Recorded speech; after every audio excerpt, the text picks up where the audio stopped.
Sorry, I was waiting for the lovely people to come in, and then I had to get the craziness that is Rebel Moon, the scargiver. I had to actually run past. I had to run. Actually, to be fair, it is a film that's it is still cringe, but it's more entertaining cringe. Guess you could call it a film. It's definitely cringe. I mean, what do you mean? Character building that should have been in the first film? Yeah, I mean, we were kind of just talking about it, but apparently he came into the studio with like a 216-page script. And he offered to trim down a bunch. And they're like, why don't you just cut it in half? So there was no like reworking of, hey, let's make this into a 3-act structure, or, let's actually make this 2 viable films. It's like, no, like this is just a script cut in half. So I don't know. It doesn't feel like an independent film or a film independent of the first half. It just feels like it's kind of half of a flick. So I don't know. That's what I mean by, I guess it's a film.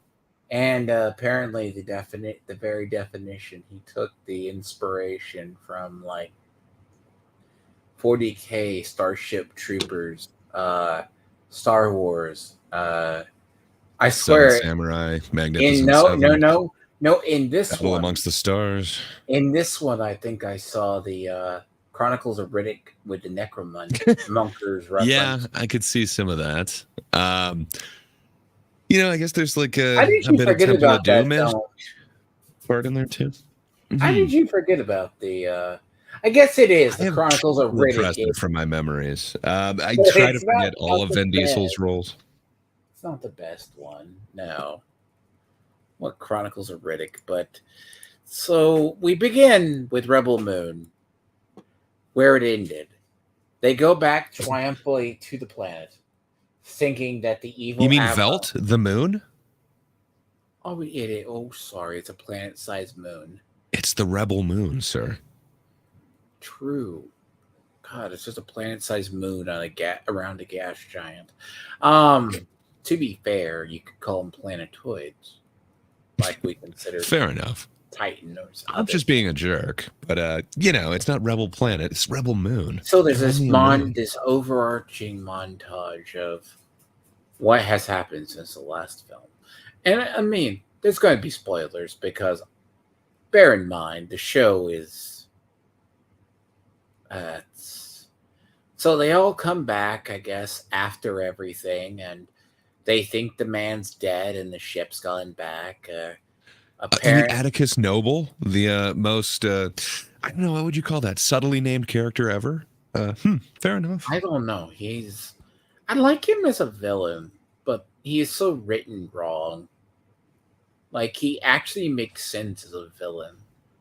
It sucks because I like all the actors in this, but my God, does he give him like the dumbest dialogue? Even his sub-commander is actually a good actor. I could grab any of the lines from this, and it is so okay. What did you think poorly written? What did you think of his sub-commander?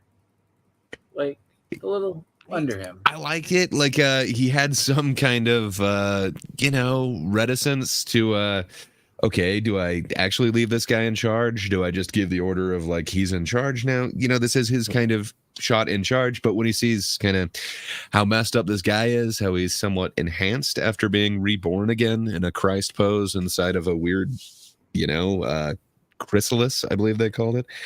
Yeah, I don't know. I think his performance was pretty good. I can definitely see some, conflict going on in there. Just, again, the dialogue is so horrible. At least that dude didn't have a ton of dialogue, so he could actually just kind of emote. Yeah. Oh, well, he was trying to follow protocol to, make sure that he is cleared back. But, that's okay. Apparently, he's wasting Atticus's time, so Mr. Noble will go ahead and end him. This is not a chronological order. This is like, the film is still all over the place. It's like, sure, you get the reintroduction after Belisarius basically says, this is your one last chance. And kicks him back through the portal. How do you I revive? even forgot about that from last movie. Oh my god. He, Yeah, he, that's he, right. he taps the ice and he falls back through Yeah, I forgot about that. with the magic cane in a mental space. Yes, the very subtle cane. Yeah, I guess that's the main word that I would use incorrectly Apparently, or, sarcastically is just subtlety. This is all about subtlety. This and it's huge. like, and then you see him. He gets woken up, and I guess they go, he's somehow alive, but there was no brain activity. Oh, okay. Well, I mean, the dialogue does kind of support that, but how do you explain the rest of the characters? Yeah, I think it's just so poorly written. Like he had some ideas, and the horrible part Correct is me like if I'm almost every wrong. scene is stolen from somewhere else. Like this is his version of the back to tank. Like it is, like we are gonna go ahead and Well, heal okay, these correct people me if I'm magically wrong. with sci-fi, Wasn't but it in the this time it's last a film? chrysalis and a Jesus post. Okay, it was a baby ship that was driven into the ground, or was it the actual dreadnought last time we saw it? I thought it was a dreadnought, but it might have been that they were talking about this dreadnought and it's the other ship. I honestly haven't seen the first one since it came out. I thought remembering it was a I was gonna go dreadnought, but back and look because I could have sworn the ship would like nosedive like the Titanic on rocks last I checked. Unless it's like a yeah, small mini cruiser kind of thing. Which I it's a little unclear. So luckily enough, in about 2 months, we'll be able to see the rated R version. Apparently, part one and part two will be released at the same time, and they'll each contain an hour more. And they'll have a lot of the same takes, or sorry, a lot of the same dialogue and stuff. But he made sure to use different takes. So, like, if they I did would be 3 takes of a curious scene, because yes. take one will be the PG-13 and like take three would be the R-rated one. So it's different versions of each one. So supposedly this is a completely new film on top of being different angles and showing more blood, violence, sex, what have you. So yeah, we've got that to look forward to. I think I'll probably abstain from rewatching the first one until I then. am. But It's yeah. definitely. Well, it's the whole problem is Snyder does have some hit or miss. It's like I like Dawn of Justice. I liked a couple of others, but it's like, god damn, when you make a bad one, it's like this is his vision. No one reined him in. So it Well, goes. sadly, not to shit on your point, but when he brought in that like 200 and whatever page script, it is the rated R version. So they did kind of rein him in to say, hey, we need a more marketable one. We want to release a PG-13 one. So I guess they kind of reined him in, but from what I understand, it's not really the content. It's like what they're showing. So like a lot of it is Oh, they cut away before, like say somebody actually has blood spilled or whatever. I'm just like, so it goes back. The you forget the prince of the planet that was left there apparently is smitten with the nice shield maiden. Yeah. Love is in the air. Because you've also got what is her name? Artelaus or Cora, who's in love Yeah, with Gunnar. So love is in the air. And then I feel like there's another couple romances that may or may not be forming, but interesting. so And you get this thing of like, uh, I think like it's interesting, like, and then they're like, well, we're still coming back for the grain. Well, oh my god, I really hate that a good hour of this movie is it's like dedicated to the we're grain. going to go harvest the grain. Everyone just sit here. We are going to harvest the grain. It has been pointed out, and I'm not going to be original on this, but there I have is not one watched character. any. I haven't watched any like of the people. Well, I haven't. they wanted have to- pointed out that there is one character that actually gets growth, that actually has an arc in this entire, 2-part series, and that is the Grain. And my God, it has the most screen time in You this forget fucking film. the not Hugh Jackman Wolverine who heroically fights in this film. Yeah, I mean, there might be like a subtle arc, but I feel like we don't know anything about him I other kind of than forget his name. I'm timid, and now, hey, I'm willing to fight, and I'm actually a good gunner because they gave me 5 minutes of lessons in a montage. Oh no! What was his name? You know the guy I'm thinking of. He's the guy in the village, like the big skin. Like he could be like if you had Hugh Jackman play him, but he's like, oh, the Wolverine guy suddenly like can fight. Yeah, I don't know. It's strange to me. Like, I guess you could call that some sort of like arc or something, but it feels like it takes place off screen, where the only thing that you actually get to see is you get to see the wheat at different stages in its development. You get to see it come to like fully be wheat, and then you get to see it harvested. Then you even get to see it ground down to flour. So, wow, if you really want to see a bunch of slow-mo shots of grain and grain production via, I don't know, the Middle Ages, hey, this is the film for you. If not, it's really boring for that section. I get it. He's using like these special lenses that he made himself because he's also being the cinematographer in this one. Zack Snyder did triple duty. Not only is he writing, not only is he directing, but he's also the cinematographer for it. So he has to be holding the camera, and no camera lens made was good enough for him. The guy that I'm thinking of is Den. Yeah, I knew the guy that you're talking about. I don't know that actor's name. I actually recently saw a picture of him without the beard. He looks nothing like Hugh Jackman, but with the beard, he looks awfully like Wolverine, so he should totally keep it. Apparently, he has the... So they go back to the village. They realize they have 3 days or 5 days or something like that to come back and get... Well, first you forgot. How long does it take you guys to harvest usually? Oh, about 3 weeks. Okay, you can do it in 3 days.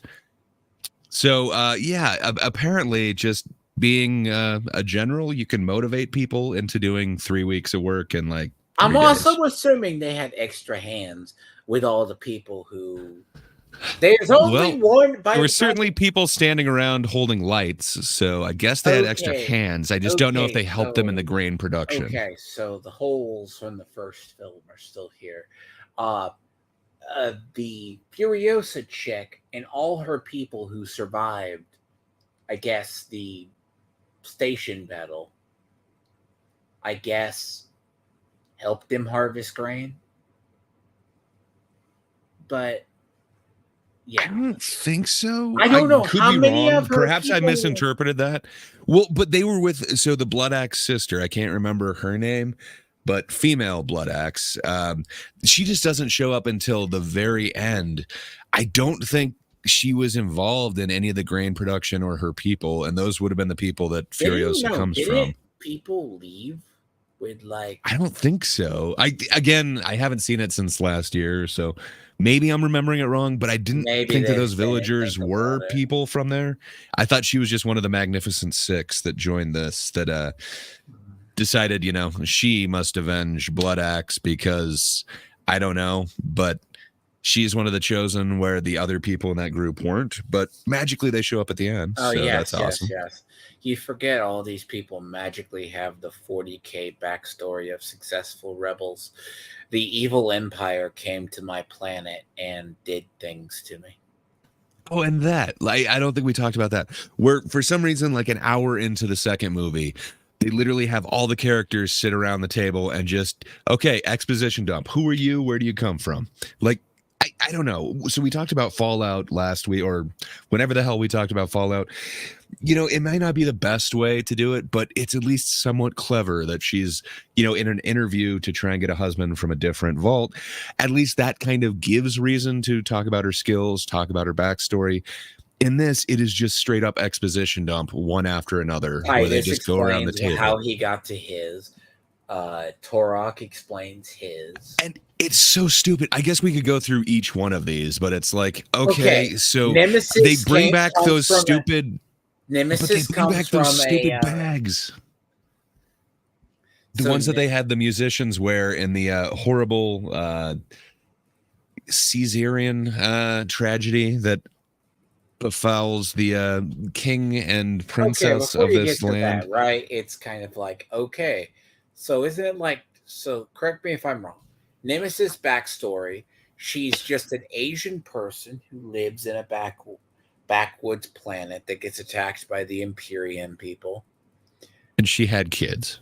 She had like kids that get killed, but her people used to be a warrior people, Apparently. and they aren't anymore. And For some then, unknown reason.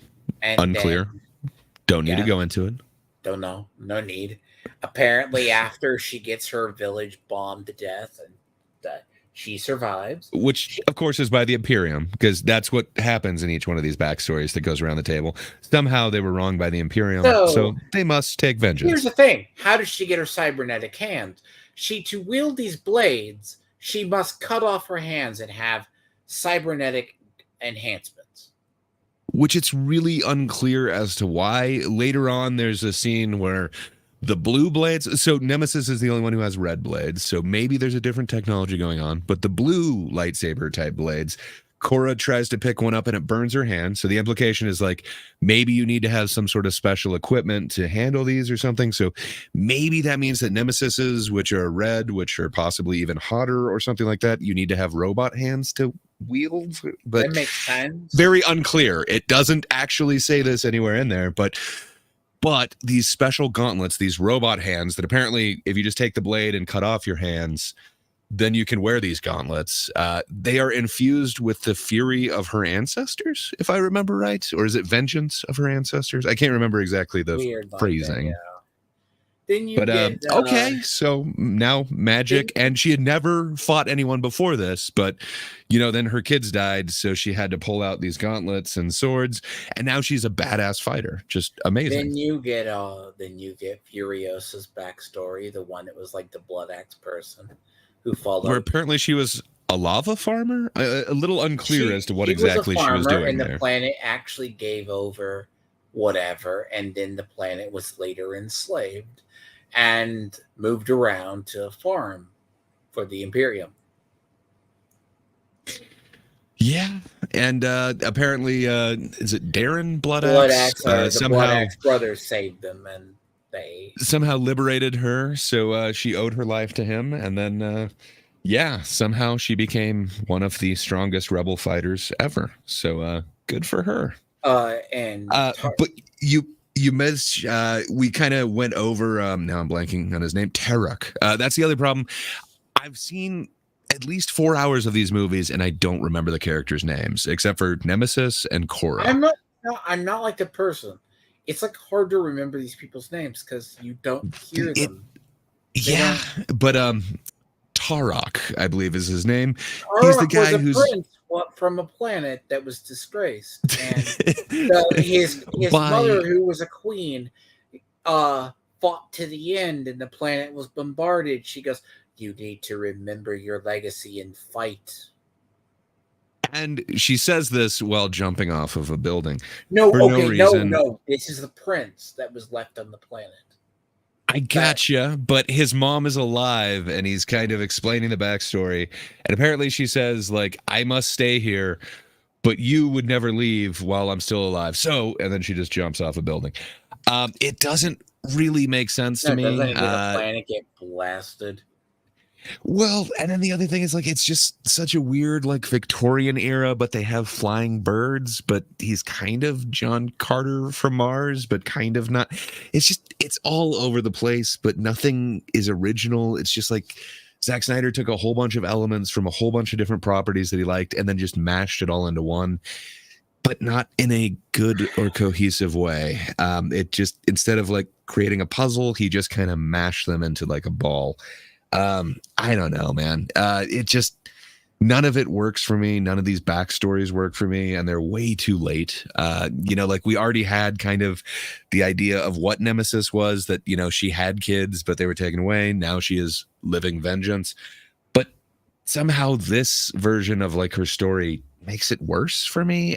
Like I just wanted to think, cool. Like obviously, like when her kids got killed, she lost her hands or something, and now she's just vengeance. No, she cut off her own hands because the anger of her relatives lives in these gauntlets or something. I don't know, man. Just every part of this did not work for me on so many levels. I think I hated the first one less, and I did not like the first one. So I don't know. I think you had a different experience with this, though. You were saying that you liked it a little bit I more, like if I'm parts of it. correct. Is still shitty. Hmm. I felt Yeah, like some of the there's parts. It's like you could have done this in the first part. Some of the that'd be battle scenes, nice. right? The actual battle scenes, right? That are like, except the guys like when they're heading back to the planet, right? The evil commander who's now been recuperated and then the other people made it back are like, he's doing the smart admiral thing. Something's up. And she is there. Yeah, I Scargiver's mean, there. he knows the Scargiver is there, and then oh god, some of the so he has that scar on his chest, and this is a line that he actually says: "Leave it. She gave it to me. When I deliver her to Belisarius, and her body is displayed on the rotunda of the Senate, I shall bare my chest, and it will stand as a symbol that it is I who brought to justice the Scargiver, as it is I who stands before my people as a savior." It's such bad, cringe dialogue. I don't know, but like, my God, I wish he said Scargiver like 20 times less than he does in this movie. I thought that was the other part where he kept saying, like, it is a scar given to me by her, the one who gave the scar. It's really bad dialogue. But you're right. Somehow he is convinced that she is on this moon, the rebel moon. And he's right. So he uses the pretense of we're going there for grain, but it appears his mission all along was I must just kill her and bring her back because I can't just say I've killed her. I need proof, apparently. That's how he becomes the savior. So he refers to himself as a savior, and this is after he was reborn doing the Jesus pose in a chrysalis. I don't know. It's very subtle, but I think there may be a religious symbolic reference in there somewhere. Yes. I don't know. The battle scene's interesting. It's like he's going to do this, and apparently they're using the Imperium's weapons against them, which I guess is fine. It makes Yeah, sense. it's kind of cool. Like again, it's really weird that Korra took out like an entire platoon last time, but it makes sense that they would have those weapons and that might be the only weapons, that along with like the scythes and stuff that they have for harvesting this grain, which means everything to them, and the Imperium apparently. Again, intergalactic space travel, cool, no problem. Grain production, can't figure it out. We need to go to the space farmers who have medieval technique for grain harvesting. We must go there. I don't know. It kind of makes sense, I guess, but it's a huge stretch for me to believe that, these space geniuses cannot come up with a way to make their own food. But maybe I'm wrong. But okay, he's going for the grain. And, they make a big deal of showing an hour's worth of grain production. They make a big deal of, okay, we're going to stack all the grain in the building with the women and children, and we'll use it kind of as cover because there's no way they'd blow that up. Oh, well, we're Well, going to use that. They're going to send the people. And then he uses the big brain move to send out a pretext force to basically go. He's like, we're going. And it's actually interesting. I like the battle plans he makes. He goes, I'm going to send down an advance force to go down and get the women and children. And does it bug you that they can see the women and children, like they're using like a heat or a thermal imaging thing, so they can see them in whatever building they're in, but they don't see the trenches or anything like that they built outside to battle them, that they have people waiting in? I don't know. It is like it would make sense. They have specs or scanners that would allow for this. I mean, technically, we are talking even in 40K kind of shit. They can still scan the planet, even though it's like backwards technology. Yeah. So I don't know. It's just speaking of the technology. I know I'm kind of jumping us all over. I guess we'll get into it next because No, it's that okay. comes after this little battle. You forgot. Then they had to go do the training app for the montage. They had to go drag the ship to the village. Right. The ship that Korra came to this rebel moon on. Apparently nobody's touched it in a few years. So they wait until the last moment, until right before they would actually need it to go test if, it's going to work. And magically it does. It's perfect. It's great. They had to remove, I think, a bird's nest from the engine exhaust. But other than that, they're good. So, and then I'm like, we're going to fly this back up. Titus is going to use the village, I guess, if there's a bunch of people. And some of the rebels that survived the station battle. Plot holes are all over this. But I'm like, okay, I accept this. And the battle scenes, like, he takes out the first drop ship by surprise because they don't think a bunch of villages are going to do it. But you forget the part where you get before this whole battle sequence, which is just weird. Korra, who is like, right, this scene. He comes down and he's like, Atticus Noble, the are you most going evil to of surrender evils, and have all these people die for you? I'll take you back to the planet. Yeah. And she's about to surrender. Be honest, it's not the worst acting. Like, you can actually see her going through like some emotions, kind of doing calculations in her head. I don't hate that, but I kind of hate the decisions that he has the characters make. I don't want to talk about the whole grain harvesting scene. It's like spiritual. That's like, you sure? Because Zack Snyder spent a good hour on it, so I feel awful. Like we could discuss it a little bit more. It's just it's awful. It's definitely not the greatest. It's like, but have you ever wondered what it would look like in slow-mo if somebody took a scythe to some grain? What about a beetle crawling over some grain? Would that entice you? It was awful. I was just... What if it's just a really shallow depth of field and you see one grain in focus, but everything else is just blur as far as the eye can see? It's over-exaggerated. It's just like, no, it's just not good. It's just, I don't know. It's like, it's... Not since the Forrest Gump shrimp scene have I thought, I think they're overdoing it a bit. I have not actually, like, looked at anything from Desperate or them, and I'm like, I can tell you what they picked apart.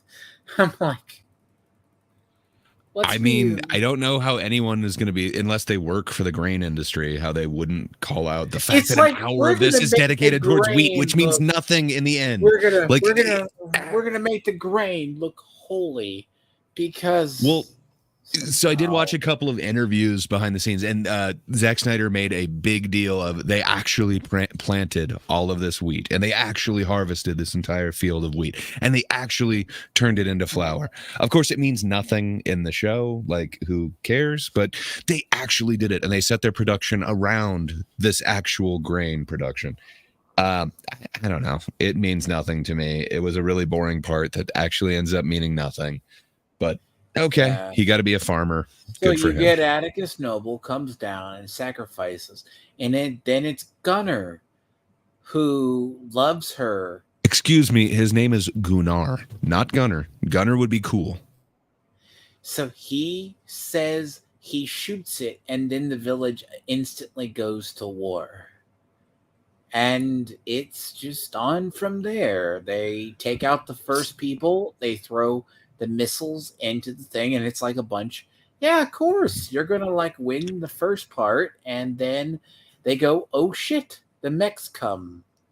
He's like, Yeah, well, you understand in other properties they have these like, not tanks or not flying vehicles like they have here, but no, they have like weird walking tanks. So of course, you know, you have Zack little Snyder ones has to and do you that have as the big well. ones. You have the little and then the big ones. They look like little bug tanks kind of thing. But they're Um, walking for some reason because that makes so much sense for, a bunch of different terrains. There's a reason why so many different armies all use walking tanks as opposed to like treads. Hmm.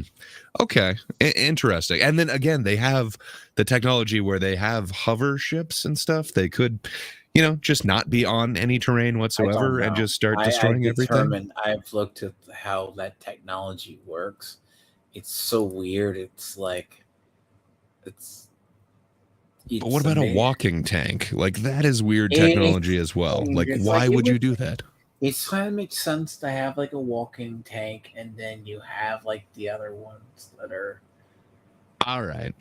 It just feels again like he's just borrowing from everything else. It's like they've got And AT-ATs in I would Star Wars. have to go I back. want that. I'd have to go back and look. It looks like a droidica tank, like, but not droidica tank. I'm like, uh, but in they're doing a decent job of fighting these people, and then Atticus It looks apparently Dan sacrifices. He takes out a whole bunch of people, and then he nearly takes out Atticus on his ship. And Atticus just single-handedly proves why he is God on his side. well, I mean, he was reborn and he is going to be stronger than ever because he is enhanced. Okay. I guess. I'm sure that'll come into play in his final hand-to-hand battle with Korra, but we'll see. But yeah, like it. A lot of the battle looks really cool.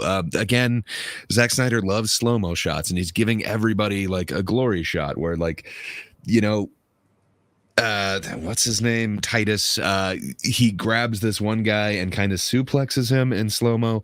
It's really cool until you look that there's like this entire wall of enemies on the other side of the bridge that would, I'm sure, just disintegrate him with all these weird lava guns that they have. But no, just, nobody's worried about him. They're going to shoot off everybody else all around, but nobody's going to aim at him. They're just going to let him do some, wrestling with this guy.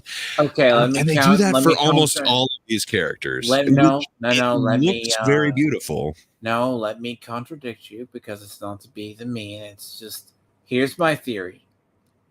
Um, while I think he goes for the hero battle, everyone is mesmerized. These gods of the battlefield or fighting, and it's kind of like in 40K, the individual soldiers of the Astartes are not going to shoot the two gods of the battlefield fighting because they want to see these people fight. Okay? Maybe. It would be nice if he gave us like a hint of that. I mean, magic exists in this world, so I'm sure people could be, dumbstruck with the charisma that these guys are exuding and just, it's like an enchantment, if you will. But that's the only thing that seems to Okay, explain so let's why use these guys the all. since he borrows from like the why didn't Grievous have Obi-Wan shot down by all these droids? It's a good question. I feel like he definitely missed out on that, and it would have been a no-brainer to go ahead and do that. Go have I him gun don't him excuse down. that either. He wanted to kill Obi-Wan personally. Okay, so you think he gave like the orders, like, okay, Titus, Cora, I can't remember any of the other names, Tarek, Milius, Gunnar, you do not shoot these ones. They are specifically for me. So that's why they're only going after the village people. That kind of Probably. makes sense. Okay, I Probably. like that more than the way that Yeah, I think Zack Snyder put that out there. Decent headcanon. It makes more sense. Leave them to me because he wants to haul them back, kill them personally, and then And it haul makes sense. He Cora didn't give back. the same order for Jimmy, so they're all fine shooting at the robot. That makes so much sense now. Okay. I actually like this headcanon. So the concept, right, is the villagers get lucky, and then Den heroically sacrifices himself, and he gets kicked off the ship. And literally and figuratively. yes, and it's Din does the Wolverine style thing. That's who the guy is. Then the rest of them, the one that was And then told to seal off the tunnel, collapses a bunch of the army. The first wave. These people are fine with throwing bodies at people. Very much the 40K vibes. I mean, yeah.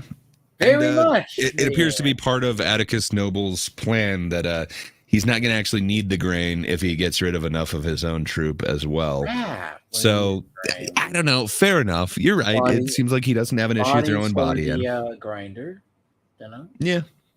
It makes, I guess, sense. But if that's the case, why doesn't he just shoot them from orbit? Like the second he's in his escape shuttle going back to the ship, why doesn't he say fire on them?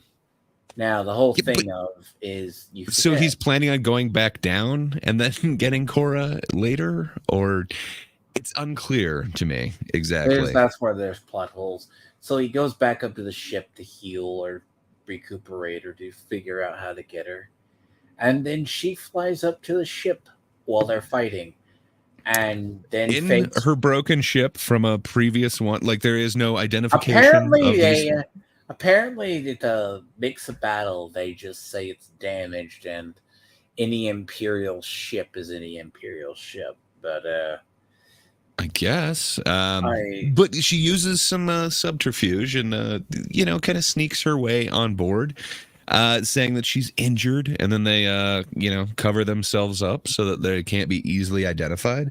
So, and then the innocent medic crew just finds out, goes, "Oh, you're not." Oh, and then they get killed in the elevator. You forgot that. Again, it's worth pointing out that both Cora or Artelaus and Artelaus, I can't even remember the other name, and Titus were members of the Imperium, but they have free will and they decided what they were doing isn't right. But they're not giving the same credit to anybody else on board this dreadnought. Just everybody is forever evil. No, they are space Nazis. Reason to fight. He says he's never going to surrender again because when he surrendered his people, the ship obliterated them. So the line that he says to everybody before they go into battle is, "I'll never surrender. You should understand that today before you choose to follow me tomorrow." So, yeah, the plan is he's never going to surrender. He's going to die. That is the plan. Well, he had to watch his men in rebellion, and I actually dug that moment where they go, we were going to do it. That's very, because once you realize this is very Imperial-ish or Dune-ish or mixed with 40K kind of thing, they bombarded his survivors from with the ship. It's like, damn, but and forced him to watch. It's like, oh,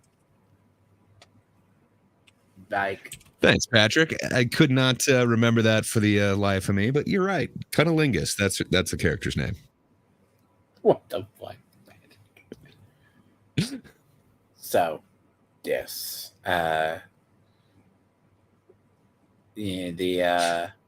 So basically, I guess you got this, and the battle's not going too bad, and then they go, oh shit, the heavy mechs start popping up. And the other heavy walkers that so there's a couple celebrations by the rebels on their moon that they have won the battle, only to suddenly see some of the smoke clear, and there's yet another wave of the enemies coming in. I don't know why they thought I forget what part, one round would be enough. That Jimmy realizes he's this super android with the power of God. But he's decided not to fight because the queen is dead, and he's sworn to protect the bloodline. But somehow he's gathering antlers and shit since the last one, and he's sewed himself a cape of some sort. But no, he just decides he was given the crown and the antlers by the girl in the village. Okay, fair enough. He's adding to it, but and then fair enough. He's becoming one with nature as a robot. Apparently, this android is so powerful; it can be shot multiple times, hit with explosives, then has super reflexes to go. He goes inside the tank that gets it to trick it to open it up, and then drops a grenade in, gets out of it, and goes off and turns the tide of battle. Now, before the ship could, meanwhile, Korra's on the ship.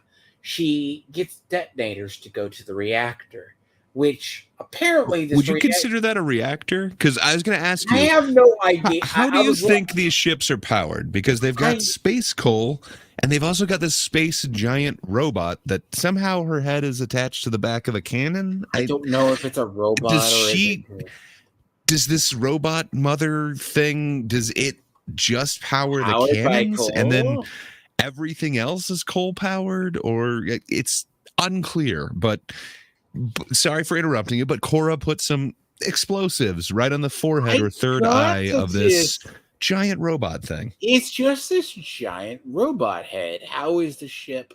It's a whole body. If you look at the sketches, apparently all of these dreadnoughts have this giant, I don't know what you want to call it, Titan inside of them. And then, I think the back of their head is connected to a gun, and they're slurping a bunch of these weird spaghetti noodles that are possibly powered by coal. It's unclear, but yeah. It's funny, I can't find like the picture of the ship's core. You have to see it. It's just, it looks very necromongerish from like Chronicles of Riddick. Yeah, it does have Riddick vibes, which is never a good thing. I don't know. It's like he's just taking all these elements from all these different things and just mashing them together when they don't fit. It's like he wanted kind of a, I don't know what exactly you'd call it with the whole coal-powered everything. But again, remember, they can open these weird portals that are oddly, female shaped, and it's very strange. But are those also coal powered? Is that somehow powered by these cannons? How come the cannon has like old school, what would you even call that, like aiming wheel cannon technology, as opposed to like, hey, we can see the heat signatures down there. They go, it's hilarious the spaceship is powered by coal. Well, and they've got this stupid, like, I don't know what you'd even call it, but like the right and left, up and down are controlled by these weird wheels, as opposed to like, hey, we can see every heat signature on there, target on this one location, and then the computer will lock it on. No, like it must be manually kind of dialed in, even though it's the back of this computer's head, or robot's head, if you remember. None of it really makes sense, but he chose a weird aesthetic that, again, is kind of like their picture vision, if you will. It's these giant red tubes that somehow shows it 3D, but it's very old school, but new. It's steampunk in a weird way. It's futuristic with, like, it's kind of like, what would you say about 40K ships? They have cathedrals mounted on top of them, sir. Like, they don't. I still feel like they have real technology. Again, like if you go with like, what are the weapons in this? So they shoot like lava, but is it like a lava laser? I think they have bullets, because if you remember, like she's got to put charges in the blunderbuss. So what exactly is in these bullets that shoots this stream of lava? What exactly powers any of this cannon? Like, I get it. You don't have to tell me. Same thing with, like a blaster from Star Wars. You don't have to necessarily tell me, but it should at least be somewhat consistent. Like, nothing here seems to make sense or work together in any part of this world building. I mean, to be fair, people are asking about the engine room. It just doesn't look. It looks like, I guess you still need bodies. It's the same I have to ask from the first film.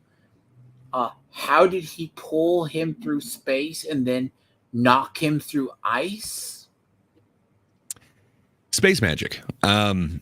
Unclear, but portals exist in this world, so magic. What the hell accent does that guy have? Belisarius. Oh, I Yeah, forgot you get Belisarius when you get her backstory. She, if you didn't guess, she was the bodyguard to the princess, and I'm like, she killed the princess. I I knew it. It's think like they it's kind of telegraphed explained that in from the the first movie. one. If not, they telegraphed it so horribly. Again, nothing is subtle in this whatsoever. And same thing with her being alive. It's like I can't remember the exact Oh, you're line, getting but there ahead. was like You're three getting different versions. you're getting like Well, up there. fair enough. I figure there's full spoilers in here. I don't feel like any way you tell this would make less sense than the way that he's decided to tell No, this. you But got to clean this up. So the little bit is the ship. Then the ship, the reactor gets blown up when they go to fire the cannon, and then the ship starts falling. It actually it makes me wonder, why didn't she go inside the dreadnought in the first place and blow up the reactor there? it's a good question. Apparently, it might not have affected the space coal. I'm not 100% certain on that, but I think the explosion had to be near the space coal. But You never after know. this explosion, they now lose The ship control is of the ship, now and it starts literally, plunging straight down. and then there's actually a decent battle, like he's getting the upper hand on her and the other In one. ways, so it kind of established. So just before that, Cora is leaving the room, and she battles these guys in the hallway, and then that's when she Oh, grabs you one of the forget blue that whole part swords, the where lightsaber thing. the And that's when she saber. burns the shit out of her hand. So apparently, these lightsabers are not safe at all to touch. They didn't think of like installing even You leather on need there, gloves. anything No, to you need gloves prevent or this armor. because, well, so again, they don't make this very clear, but yeah, Atticus Noble is able to just wear these thin leather gloves and he's fine holding one of them. But how does Cora deal with it? Well, she grabs some very, very thin linen from this guy's boot or something, and then just wraps it around the handle of it, and now she's perfectly fine. So, again, these, Imperium guys who came up with this weapon didn't think, hey, let's just wrap some leather around the handle, and then, these guys wouldn't burn the shit out of themselves when they're holding it. But no, it took some genius like Cora to actually come up with this. But that's fun. So she has a sword. And she gets caught by Atticus and some random guy while they're standing just outside of her escape vehicle. So Gunnar shoots the other guy, not Atticus, because, this guy who's nameless, we can't have him messing with Artelaus. Instead, we must have just a one-on-one battle between the two of them. So after Gunnar shoots him, he somehow falls off the ship. And, he's out of the battle for now. Interesting, but now you've got a sword fight and the explosion happens, so now the entire ship is just plummeting straight down. You've actually got kind of a fun scene with that. It doesn't really stand up to logic or any second thought if you really do kind of think about it, but it's really fun visuals, really good jangling keys. You're getting like a lightsaber fight where they're falling straight down pretty much. Kind of fun. I don't know. Did you enjoy that scene, Tiamat?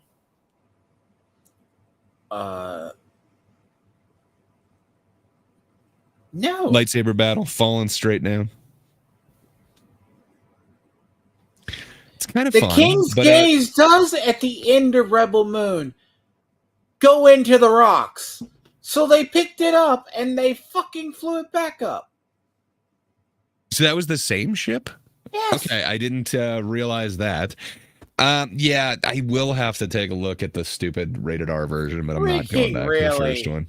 So I thought this was a second dreadnought completely. Now that sucks. So this ship has gotten really messed up. It gets worse. Now it really gets. I'm just looking it over. So there were some cool parts with this fight where the ship has now lost its thrusters. It's now falling. It's in free fall. So they're in this cargo bay, but they're falling while fighting with lightsabers, not lightsabers. So it's kind of fun. But again, Atticus Noble is supposed to be like super powered now. He had enhancements when he was reborn.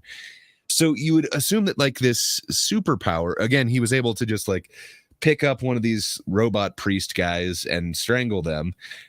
So you'd think that's going to come into play with this battle where he's now fighting Korra as they're free falling. But no, it's pretty much the exact same fight that we had last time, where again they were falling and fighting, but there was a cane and I think another stick last time. This time we got lightsabers, so slight improvement.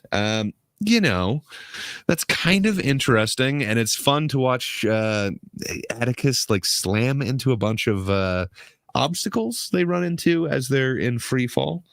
I would say this fight takes place for like a good 3 minutes, something like that, where they're falling, fighting, falling. But they've traveled a good distance down, right, from where they started. So they started this battle at their escape pod. The ship is not going to understand. It probably is not going to burn up in re-entry. I mean, that's why I keep saying this was like 40K inspired or weirdly, because these dreadnoughts are supposed to be bigger ships. Like when you see it crash into the planet, it's bigger than the fucking village. It's a moon, man. Okay. So it should be even bigger than that. But yeah, so they're falling for and they're fighting for what seems like 3 minutes. Then they finally make it to the other side, the wall that actually stops this this cargo bay, if you will. And while they're there, Atticus kind of gets the upper hand on Korra for a minute. And then, of course, nobody could have seen it coming, because in the back of every shot, you see that one of the lightsabers has stuck into the ground and is just, smoldering there, kind of slowly cutting its way through. It keeps showing it ominously in the background because, again, Zack Snyder, all about subtlety. You could never see this coming. Weaponry. But yeah, okay, Patrick has a point. They're more of light machetes than they are lightsabers. You're right. They are a little short and stubby, but no judgment. But yeah, so Gunnar saves the day, even though he was injured. So finally, they're able to kind of stop the fight. Oh, I forgot. No, you forget he got shot on the ship by the guy. You're right. He got shot when he shot the other guy. Somehow, I think he announced himself before he shot him, so they both ended up getting shot. But yes, he is a wounded Gunnar, and he is able to save the day. And even though Atticus has really choked out Korra, she's just fine. And then Atticus isn't quite done yet, so they've got to slam him into one of their space doors because, why not? I'm sure there's no technology that stops the space door from smashing people. So technically there is a space door that smashes him, and then she takes the sword and cuts off his head. And as the ship is still falling, the spaceship leaves the... Well, so... That's the one thing that I have. So they fell for like a good 3 minutes, right? And now completely vertical from them is where their escape ship is. So do you think they climb up for like another 3 minutes or just magic? Like, how do they get back to that ship that they fell, I don't know, a mile from? Now, it doesn't really make sense to me. But yes, they get back to that same really beat up, really puttering ship that's smoking as they leave. Good times. Of course, they made it back up. That's not small, that has the site actually crashes slow-mo in, and I guess it's finally done, and everyone cheers, and then it goes to a big scene of, I guess, the other Imperial people flee or cower because they see the ship destroyed. Then basically it's like Titus she actually starts to admit her role. I have lied to you all. I am actually the murderer of Issa. And Titus goes, I've always known who you are. And do you think she can be... The exact line is, I know your name. Yes. But you were not the assassin. For the princess is still alive. You thought she could be killed so easily? No, she is more than death. It's shit. Just brilliant writing. I called that in part 1. I called it. And I'm like, oh God, he's going to do it.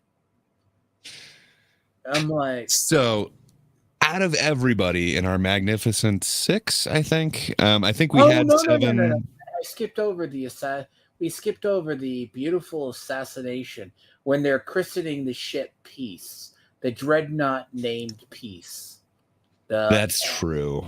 and So the greatest scene in the and entire they have movie. his So orchestra. let's set the Okay, scene. there's There's this. an orchestra with bags over their head, but they have the all-seeing eye on the bags.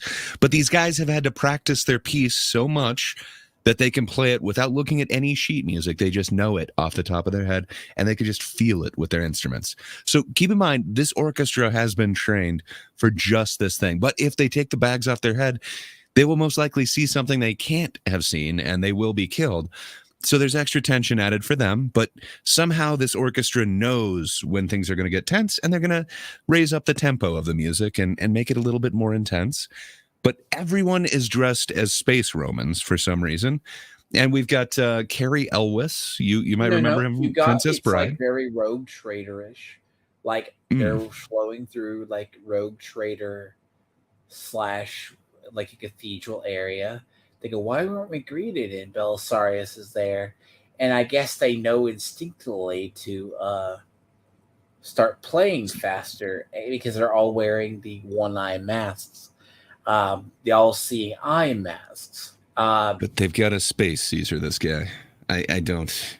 I guess I just don't get it. It's well, that's the thing. We don't know anything about Belisarius. It's just he wants to betray, and then there's a touching scene where the wife gets murdered, and then the daughter's like, she goes, Archelaus is Archelaus. She's like, murder. I'm going to, but I forgive you, and then she can shoot her. First she says, don't forgive me. But my God, man, like this entire scene is so contrived. That no one gets skipped over, by the way. What the room what goes accent the room does Belisarius have? Like it is just like the craziest accent. Like it is like it's just ugly for the sake of ugly, but it's like what space planet is he from where he has this accent? And like then but everyone seems to forget that when he shoots, she gets shot. There's a flash of heavenly light that lights up the entire room. It just that pauses even the everyone orchestra for a moment. Just well, I mean, you can see that through the bag. Girl who revived the dead bird.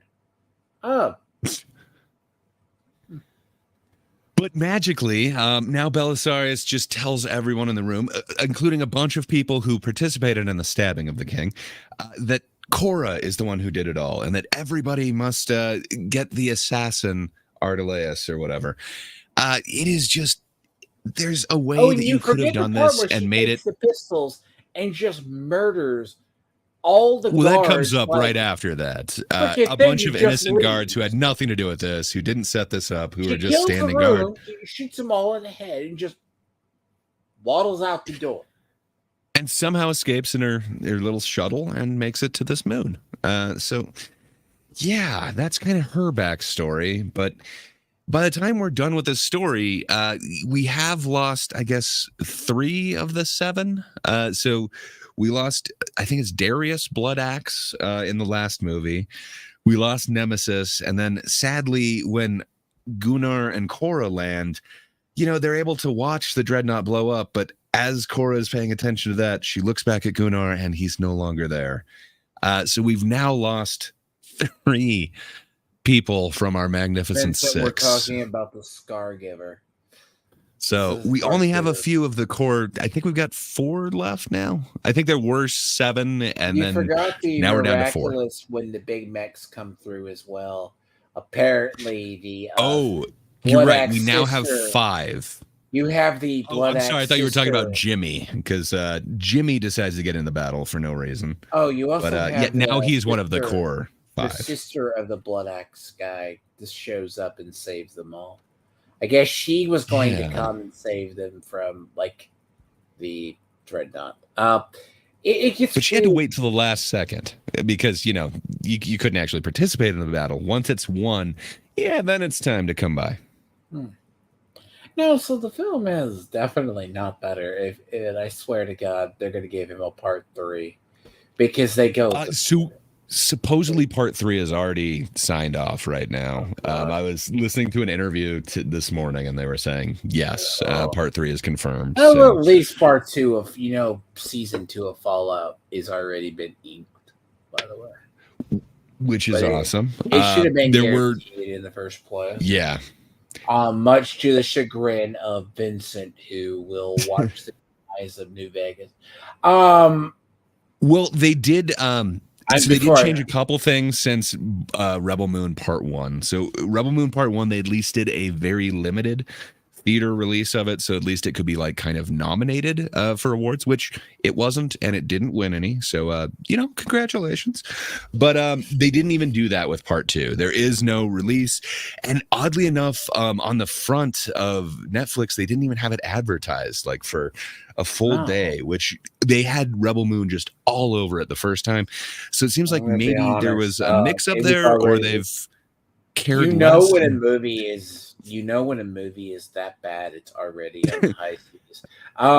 Currently, it has 18% on Rotten Tomatoes. When it first came out, it had 14%. It is Zack Snyder's lowest rated one, so that doesn't bode well. But he is confirmed for part 3. I'm actually going to say this: that you know how well a movie does, how long it takes it to get to the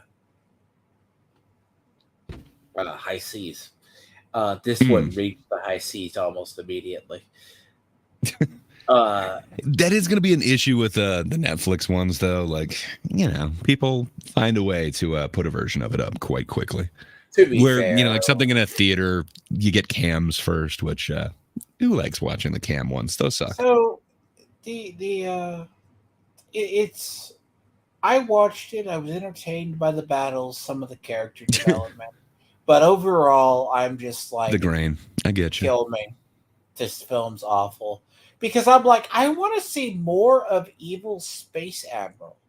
I want to see more of Evil Space Noble guy. Well, you get at least 2 hours more in the rated R version. Each version has at least an hour more of content. But you don't know why Belisarius decided to off the Emperor. We don't know. Unclear whether we're going to get more Belisarius. I'm assuming there would be more in there, but yeah. Sadly, these PG-13 ones, he says it's the more streamlined ones, and the rated R would be like an alternate universe. So, oh boy, I don't know. Supposedly this is like the canon one, but I don't know. I guess it's a little unlike the previous Snyder cuts where, I don't know. He's not saying that this is no longer valid and just the director's cut is, where he has done that with all of his other ones. Actually better than the fucking actual film. Well, yes. So that's what I'm talking about. He was saying that, like, the original one, it doesn't count. You need to look at the Snyder cut. Well, with this, he's saying it's actually an alternate universe. So both are valid, which it sounds like a cop-out to me. But keep in mind, if you're not a Snyder fan, you're a fan of focus groups. I'm not even sure that focus group put it. I was just like, I had to just watch it because I'm just like, I watched it like because I was curious about the train wreck. I'm like, so the only redeeming part of this is the battle scene, but the convenient chance I felt like I was covering it. I'm like, oh. So are you complaining about the lack of aiming skills? Because there was a lot of missed shots. I'm sorry. Apparently they all have stormtrooper aim. Yes. No, it's worse. It's like I'm just gonna say that is I'm gonna say they need to like actually don't. Unless you want to see this, watch it on the high seas. It's awful. But you have Netflix. I swear to God, like it's one of those things of I wanted to do it, and then I had to go cleanse my palate with X-Men '97. I was just like, Oh no. So yeah, so Fallout episode 2. We leave off it's probably better. So Fallout episode 2. By the way, people are funny. It's like I would have been the first one to cover it. A lot of people are okay. I'm going to have something to say. These people who are covering this need to These learn people. to read a goddamn chalkboard correctly. They also need to learn to stop saying. Now, it's funny, by the way, the cult of New Vegas is melting down. Now, if you are not familiar with the cult Dry of New heat, though. Vegas, if you guys are not familiar with the cult of New Vegas, these are the people who view Interplay. We can do no wrong. They are gods, Bethesda bad. If you think I'm joking, go into somewhere where they say New Vegas is good, say New Vegas sucks. You will have a whole slander of cultists go, New Vegas is best, Bethesda sucks. They can't read a chalkboard. I mean, it can be hard. I'm sorry, Chalkboards, we're not to the chalkboard yet. They don't understand this is a potential alternate universe. And I'm about ready to just, all these bad, disingenuous YouTubers are like, Bethesda dead, but New Vegas, they put to New Vegas, they make house look like shit. Play the actual games first. Know when someone says this is canon, it's Nolan who said this is canon, and Bethesda hasn't said this is canon. It says on the bloody wiki. So I guess kind of speaking of that, Jonathan Nolan, that dude is awesome, man. Apparently, it has come out that Nolan put on the side of the airship the Pridwin. That Bethesda has confirmed. Yeah. I don't know that Bethesda is the greatest keeper of lore. But yeah, I can understand people being upset about it. We're not there because apparently the concept is Bethesda says this show is potentially canon. A lot of people about this show is it was a dry run of old ideas, but he was also told to not touch canon. So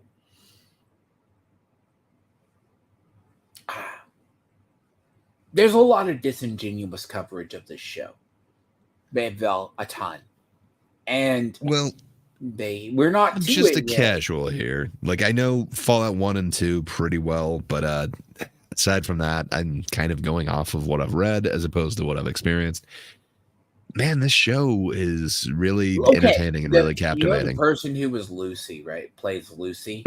She actually went and played all the Fallout games on her own to prepare for the role. Yeah, she said that she watched her brothers play some of them because she's very clumsy. But still, like, she did actually do the time and look into it. She said when she was told that she was going to do this role, she went back and played all of the Fallouts. Yeah, I saw like a secondary interview where she said like she didn't necessarily play every second of it. Some of it was watching her brothers play, but she got very familiar with the games, which is awesome and way better than I'd say a lot of them did with like the Halo series, for instance. Yeah, better than you get the average of. So you have Lucy. She reaches the town. You get the introduction. She first goes into a shop with a lot of vault. Didn't we actually start this episode with Michael Emerson and the CX-404? The dog? The dog. I swear episode 2 starts with that. It kind of does the cold open with the whole backstory with him and his like escape. Oh yeah, you have how he escaped the Enclave, yes. So that's what I was going to ask. Do you see him as actually part of the Enclave? Because some of the people are really kind of arguing that the Enclave would be kind of in ruins at this point, but this doesn't look like an Enclave facility to them. And as a It's casual, it looks weird. perfectly fine to me. I understand it's another The faction. thing is, okay, yeah. So the episode is called The Target. It does start off with Siggy Wilsgig develops a mysterious blue, but first it opens with the introduction of dog meat. Mhm. They are ordered to kill all puppies that weigh below 10 ounces. And he basically stamps it. You clearly know it's dog meat. It's the dog. It is the dog. It is the dog. Technically, the reason why there's Fallout has dog meat is because the original dog meat had 300 puppies. So, well, and I thought they were going to be like experimenting on these puppies, but if you look at kind of the background of some of these scenes, you can see that it's more like they're using them for like guard dogs and stuff. So it is kind of interesting. I'm not sure exactly what they were injecting them with or whatever. And he takes the blue device and it's like shoots it into his neck. Now you have the scene where she is also camping as well. And Michael Emerson is the creepiest guy ever. Which was he watching her for hours? Did he just show up? Unclear. Yeah, it just explains the evolution of the rad roach. Yeah, and saves her life, or at least dog meat does. But they set up that like you can't have fires after dark. But then there's a lot of fires after dark in this series after that. It's weird. I do wish that kind of came back. It's interesting. It's like it makes sense. And then she makes her way to Philly and goes and talks to a lady that has Vault Tech stuff. And I don't think it gives her name at all. She's just the merchant in Philly. It does show the name of her store, but I really thought that actress was awesome. I really liked her performance and the other lady who's in the store for some reason. Did it make sense to you that people would be selling all this kind of vintage Vault-Tec gear in this world? Probably, yes. Basis of this world is Vault-Tec was at the center of it, and clearly anything pre-war would be highly sought after, or people maybe if they know how to use it. But makes sense. And there's some really fun gadgets in there too. I mean, I guess we already saw the now I'm forgetting the name of it, but the is it junk thrower, whatever that one is that shot the baby arm in the first episode. You have the Junkkin or junk. Thank you. I forgot what the hell that thing was called. Junk jet is what it's called. That's what it is. Jet. It's like most people don't like the junk jet. It's rather funny. It's like the weird thing in Fallout. It's like, well, you don't need ammunition when you can just shoot junk. It's actually funny. It's like that's actually what it is. It shoots. You just pick up a bunch of junk in the wasteland and shoot it. Yeah, it makes sense. And you go back and pick it back up and just do it again. That's your ammunition. It's like there's other weapons and such, but eventually it's like, but because she's trying to get she wants information on Moldiver. But because she shows up right as the other guy shows up, we leaves, and she's asking about Moldiver, and the guy's like, the girl's like, the old woman's like, no. Leave. Yeah. She seems to be, she gets the same warning that the doctor gave her at the fireside. You're looking for Moldiver. Go away. But it does turn out that this doctor is actually on his way to Moldiver and is going to get there through this shop owner. So coincidence, who could have thought that was going to happen? A bunch of caps. What I do like about this aesthetic of this world is, if you play the games, you can have 60,000 caps. You don't carry around 60,000 bottle caps. Apparently. Establishes it in this episode, believe it or not, how the currency works. It's rather weird. It's like, It also means that Caps wouldn't be that because Philly is a trading post, I guess. And how you wind up with vintage vault tech, don't know. I mean, there is a suggestion like Philly is the site that the vault dweller in 2 used the Gek at, which helps spread forests. So Yeah, that's I deeper don't know much lore. of the lore. That is actually deeper lore, Vincent. You would know that. Like, that's the reason why, like, potentially this area of California is green. Hmm.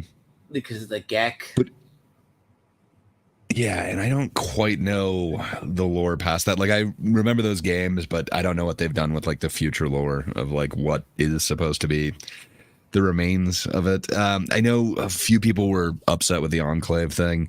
I haven't heard anyone really No, I upset mean, with it's like fine Philly that or the the town. Enclave, right? The Enclave's always going to find a way to survive, to be honest. It's kind Hmm. of like you also forget there was on the gurney was the a Yeah, super it looks mutant. like some sort of mutant Super mutant. experiment type deal. Yeah. So it's kind of like, so there is the Enclave still in this world. It's like, I mean, you're talking like the basically like the West Coast. So Hmm. this is what I was trying to figure out. First part, I'm like, what is the rules of this universe? You already have the community vault. You have what are the I mean, it's I didn't think it was going to be a 1-for-1 or canon. That's why I say all these people covering it, they're like, Polo's dead. And I'm like, you guys don't give a shit about the franchise. Go away. So Tourists. I equally see as much positive reviews about this too. That like they finally got it right, they understand it. So it does They seem to be understand kind of parts of divided. it. It's Well, not when you like the get to the entire fandom first, hates it, like well, Halo or the one whatever. thing I will say, no one likes the depiction of the Brotherhood in this. The Brotherhood Yeah, is but not you'd have getting to. any love. I've heard a couple justifications for it. Like this is just the West Coast Brotherhood, and we don't know a lot about them, and blah blah blah. Yeah, I don't know. It doesn't seem like the greatest depiction of them, but They have yeah, been fair enough. reduced to, if you didn't gather it from the first episode, they've been reduced to basically thugs. But they've got tech, thugs with tech, better tech than the others. You know, the Wow. average person doesn't have a suit. It's, well, to be fair, I'm not going to shatter people's illusion. There's, there's a lot of problems with the Brotherhood. Like, they only For apparently sure. have like 6 to 8 suits or something like that. Again, this is the West Coast one, man. This is California's No, version of it. they got reinforced from the Commonwealth.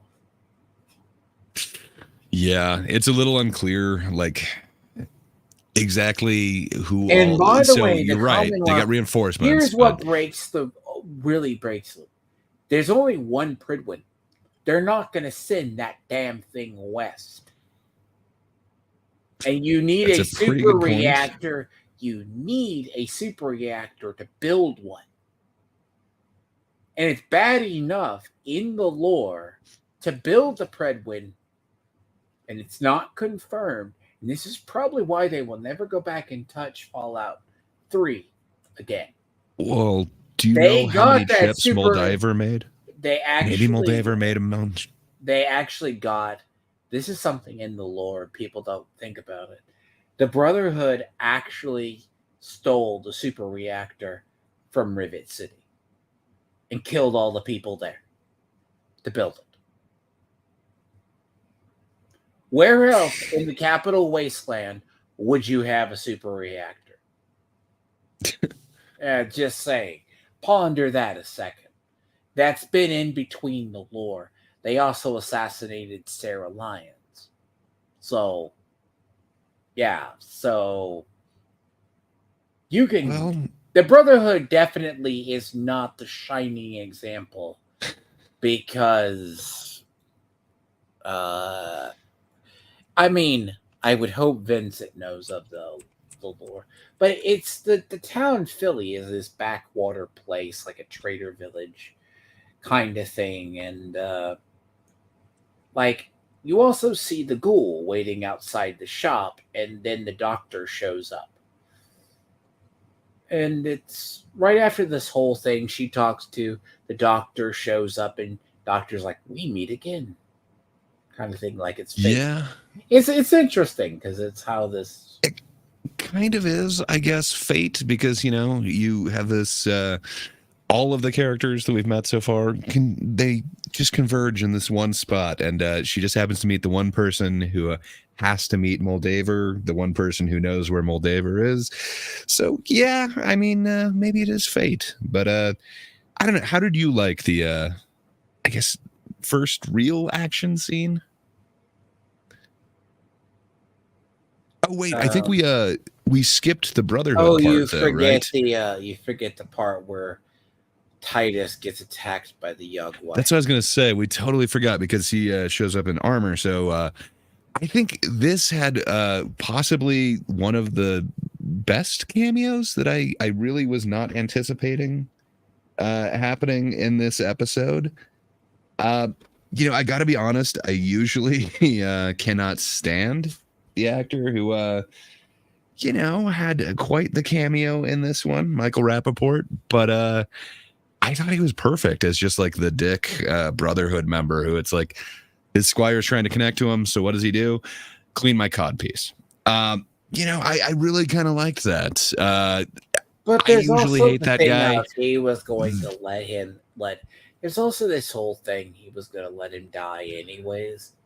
Because, he was a bad knight, kind of thing. And to be fair, I was like, well, normally a normal Yogwai would not be able to. Maybe it was a Den Mother or something bigger. It could dent the power armor. This is where I start to have a question about how this universe works. Because... Well, what about, okay, my knight is dead? Wouldn't you kind of turn that in? Or say, hey, I was in the middle of battle. The only thing I could do was get in the armor, try and protect him. I don't know. It feels like there's something you could say. Fair enough. Don't know. You would assume he's being promoted, or they just come retrieve the armor for someone more noble. Because it's not established quite yet, but this is not an honorable brotherhood. Even with it, I would even say the idea of the concept of the brotherhood out east probably broke down as well.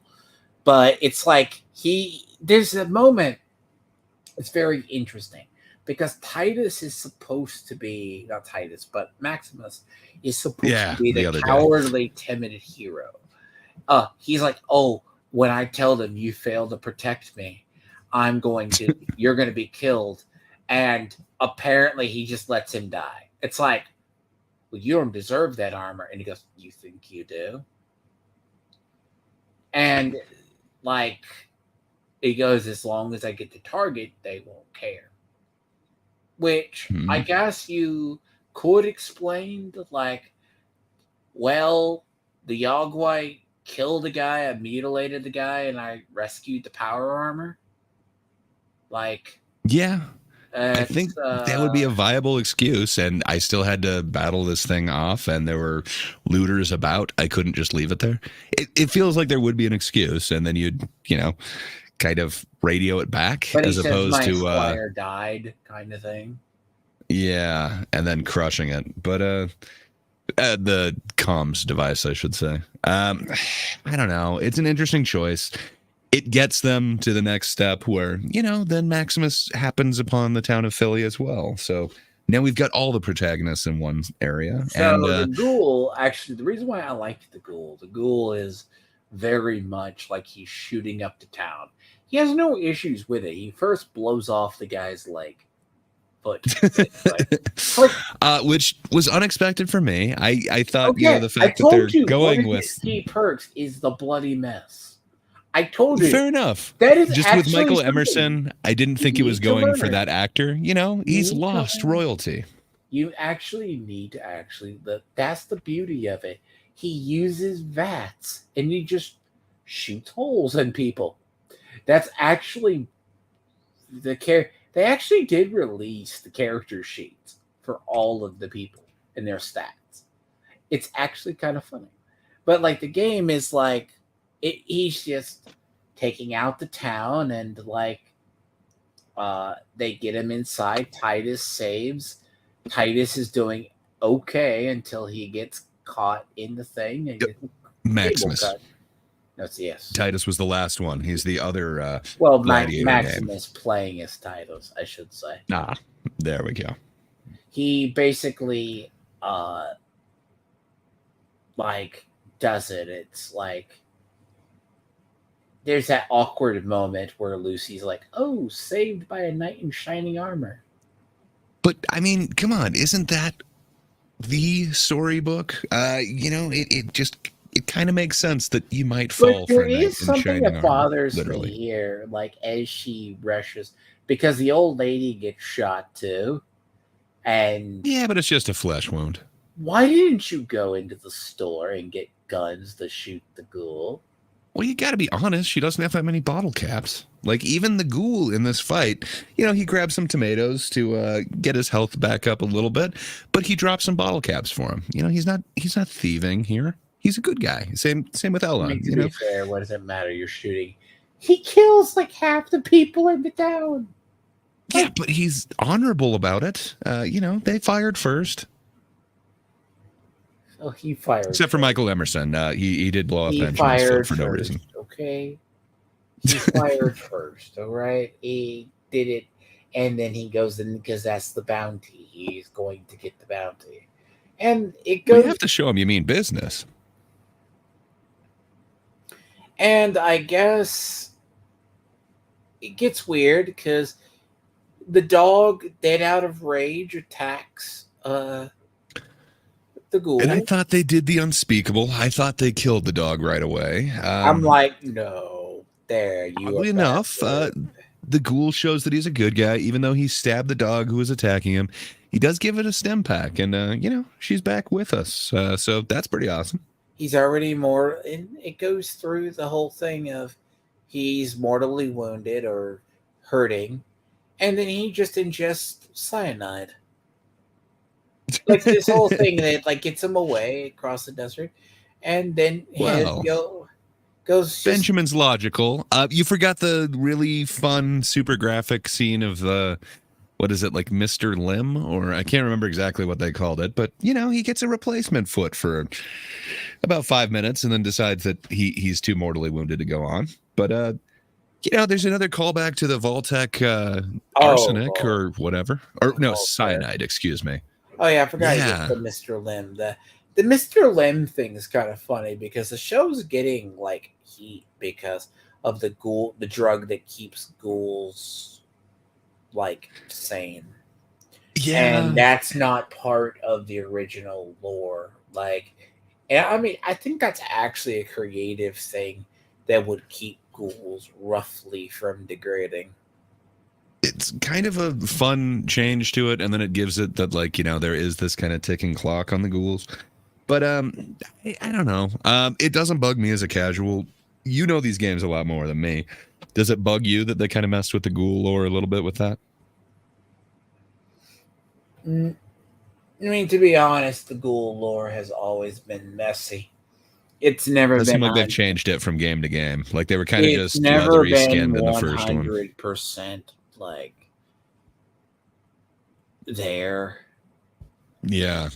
What about becoming a ghoul? Like, so I guess we're getting a little bit ahead of ourselves, but it appears there's this drug that prevents them from changing into a feral one, but there's also a way to create them in this world. There is not. Oh yeah, there's the drug that does it. Because the guy who was screwing chicken fucker. Yeah. Yeah, apparently that's the sign. As I was telling a friend, I go, that's apparently people who mess with ghouls, that's a sign of feral ghouls. Ghouls get like, so he's not really in the series. It's like he's like a background, like door-to-door salesman kind of thing. Like Oh, you forget though. The other thing is he asked in this episode as well. He asked the ghoul, like asked Lucy's name, and he parks Hmm. up at McLean or And he what? happens to know it. But not only that, but Michael Emerson, I forget the doctor's name, but he also happens to know But her he name knows as it. well. That's the thing. I forgot that. That's actually something. He goes, "You're from Vault 33," Hmm. He seems to have a lot of knowledge of the vaults and and what's that's going where I on in the think it vaults and gets who's in weird. charge. That's where actually I think it's weird. Like his arc could have carried on longer, I but expected it too, man. When you see again Lost Royalty Benjamin being in this show, I thought he was going to be there more than like 1.25 episodes. I mean, I guess his head has cameos, but yeah, I don't know. I thought he was going to be like a kind of fourth lead, if you will, in this, but yeah, I was very wrong because of how this episode ends. well, yeah, Patrick. You, I've been trying to get you. You need to like see. I know you have your thing to come talk because I'm gonna get like renowned because this is a good series to see if normies like what they see. Because the guy who's a traveling salesman, kind of the joke, is the reason why he's going like feral ghoul already, kind of I thing. gotta be honest, I kind of love that character. Like, also right before well, it's in a future episode, but he's attempting to wrap his toe around a trigger when he just happens to hear somebody passing by and he realizes, wait, this can wait a minute. I need to get some money off of them. I think it makes a lot of sense to me, and it just kind of fleshes out this world as pretty horrible. But I liked the depiction, the comedy that comes from that character. I really enjoyed it. I wasn't expecting to. It seems like in lesser hands, like say a Snyder, it really would have come off as really shitty humor. And I he really is like the way that's that they why I made it play. say Nolan is just Jonathan Nolan. Like Hmm. he is was told Christopher Nolan's brother. he is told was told not to make any ending canon. Now this has also pissed off a lot of people, and they have already said I've already said some of this stuff. People don't know how to read because we don't know the exact timeline this is taking place in. Like the overall series for the beginning is like if you know the timeline of Fallout, you can kind of guess when this is taking place or certain parts of the flashback take place. Because there's a later scene when they say they disgraced Dr. Mr. House. That would have been way before the bombs fell, Yeah. or he went into the vault, or he went into his thing, isolation. And that, Vincent brings up a question like, who cares what pisses people off? You got a good point. I just know no, that don't, Vincent, don't mess with the cult of New Vegas. Interplay can do no wrong. Wasteland 3 is a masterpiece. Van Buren is a masterpiece. No, don't mess with the cult of New Vegas. New Vegas is the best game ever. No. I just know that I am not the biggest on the lore. For me, as a casual, I like this say show this really works. sarcastically I enjoyed it, because these people but do the reality you know, check. Tiamat has a much more robust knowledge of the source material. So I was just joke wondering about if the it cult. pisses you off when you hear this lore breaking. I joke about the cult of New Vegas.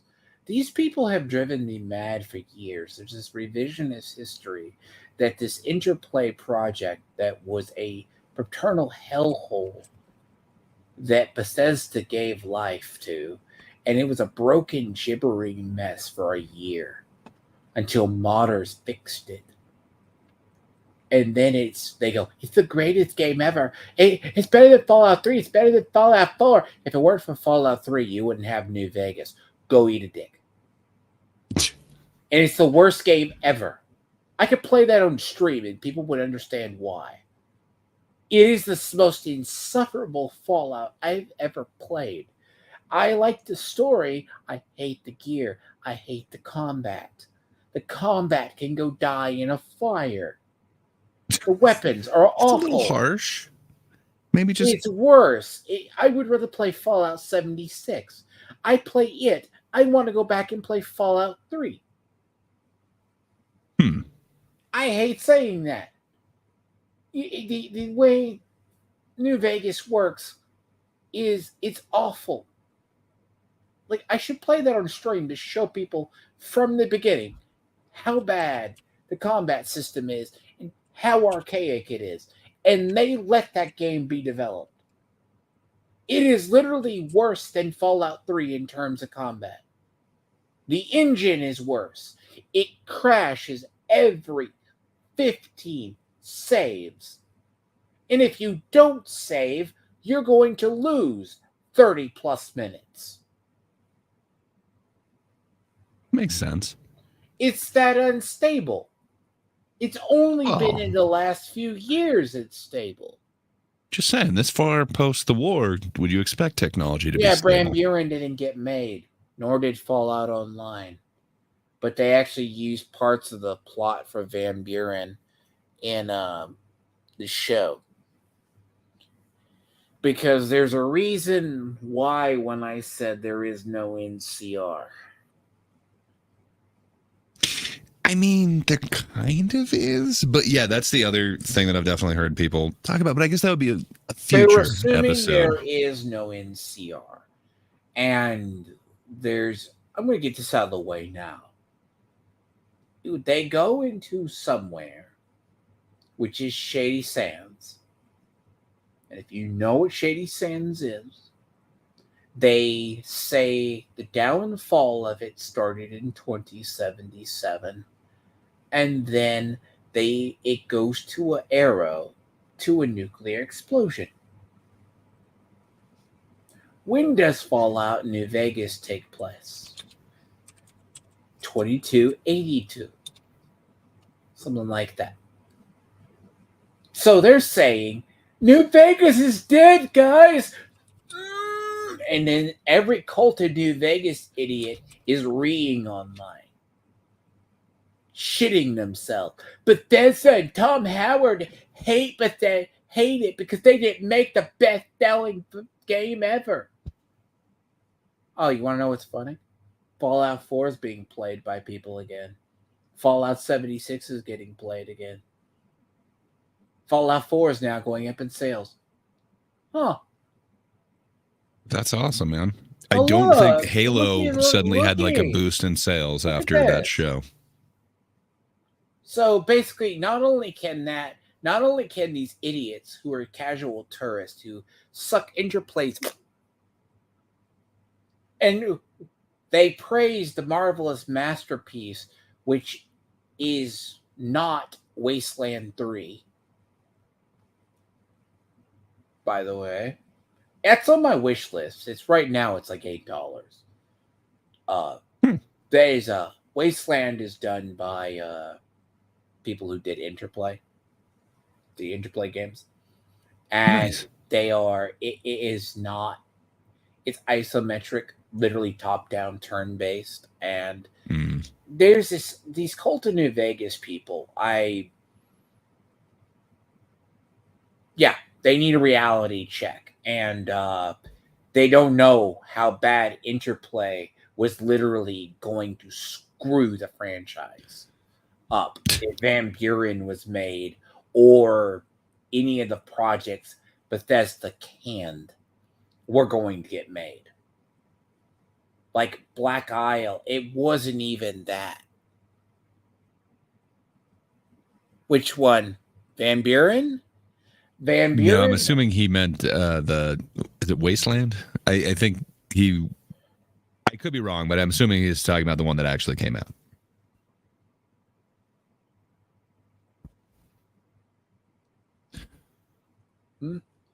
Which game are you talking about?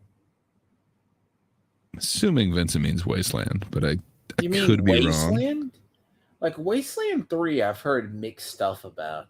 But bear in mind, as much as I love It's a Gundam, as far as his content, he is a Cult of New Vegas person.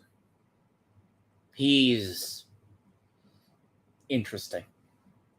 The Cult of New Have Vegas. to be a cult though if you just like it. Like, don't get me wrong, I haven't played the game, I don't know it, but I feel Okay, like the I've seen some reason. non-cultish people who are like, yeah, it's Fallout. I like all the Fallouts. Okay, no. You have two kinds of fans. You have two kinds of Fallout fans. You have the Those fans. who conform to your definition and those who don't. Vincent knows what I'm talking about. All right.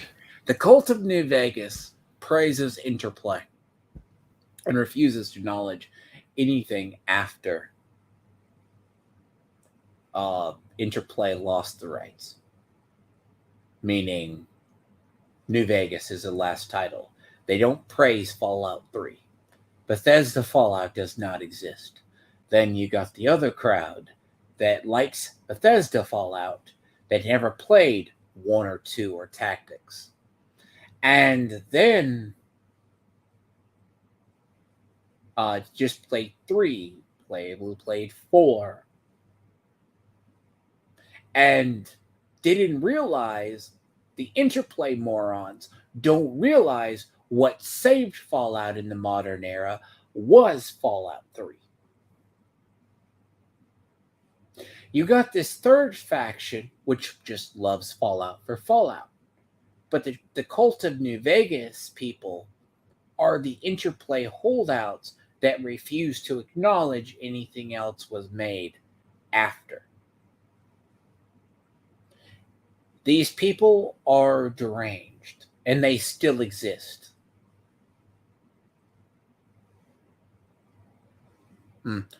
So what got you distracted from playing Wasteland 3 out of curiosity? Just no words? So many social obligations, so little time. I'm assuming, What do you mean? He's too involved in he's playing. a busy man. He's got lots He's of too things to busy do. playing Persona 3. I forgot. No, but seriously, like Wasteland 3 is not a bad. It's interesting. It's one of those people. It's like I had someone say the other day, I was on stream with Vincent. Have you ever considered playing Warframe or Path of Exile? Seen it. I just assume once I get into that, I'd be too into it. So I don't know. I have abstained. If I'm I going to don't do well with games, man. I get if like I'm way too going into to them. play, if I'm going to play a dungeon crawler, I'm not going to play Path of Exile. That is the most shittiest. Like, okay, so the people who started Path of Exile were the original people who did part of the team that did the original Diablo, and they never evolved their formula.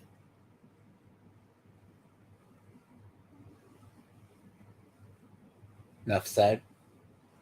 Diablo 1, Diablo 2. And they think that formula. I mean, it was a good formula. They think it fair worked. enough. They think it worked, and they think it ages well. And it is janky as hell. I won't touch Warframe either. Warframe is awful. I'm not going to play an autistic space ninja. Sorry. Why not? Oh, here's a gameplay of it. Autistic space ninja. Shoot, crouch, jump, blah, blah, blah, blah. Shoot. Autistic run. Suck energy drink. Go through 3 dungeons. Shoot. Chug energy drink. Repeat this 500 That sounds times, awesome. dude. It's literally what you do. It's just literally run through a 2D landscape, shoot whatever, and just go in a mecha little Warframe. If I'm going to do that, I would rather play Destiny 2. Fair enough. I was gonna say, like, that doesn't sound that different from, like a lot of Diablo or whatever. You could kind of make the same type your of brain off. It's like, I have the attention span of ADHD, or just run. It's like you're playing a running simulator that you're hacking, slashing, and shooting. Oh, and by the way, you're either gathering resources or dumping platinum in to get the suits in a free-to-play game. That makes sense. Good job. Good job. You got a cult. It's a cult. And they also then at one point told their players at some point, veterans, we love you guys, but we gotta forsake you so we can get new players into the game. Well, And yeah, we these already have your money, so and come then on. they screwed over the entire veterancy player base. And then basically the average Warframe player plays like the new season. They just go chug their energy drinks and get through it. Then they go, damn, they got me again. Put it down for about a month. I And feel then like they go, maybe you're not a then fan they of energy then they drinks, but go, then they go and do it. These people, this is the cycle. I can guarantee my friend goes, you want to play Warframe? I could tell about a week later, I go, get back to me if you're playing that game longer than a week. And lo and behold, he's dropped it after about 2 weeks. And I'm like, oh God, I gotta take a break. Warframe's so boring. Path of Exile is so boring. Ooh. I'm shocked. I'm sorry. We've already covered the thing, but man, I have my hot takes on gaming. I do not respect Path of Exile. And that's doesn't what sound like it. no, it is a free to play Diablo. It gets a lot of praise that it shouldn't. In Cult of New Vegas, by the way, is a thing.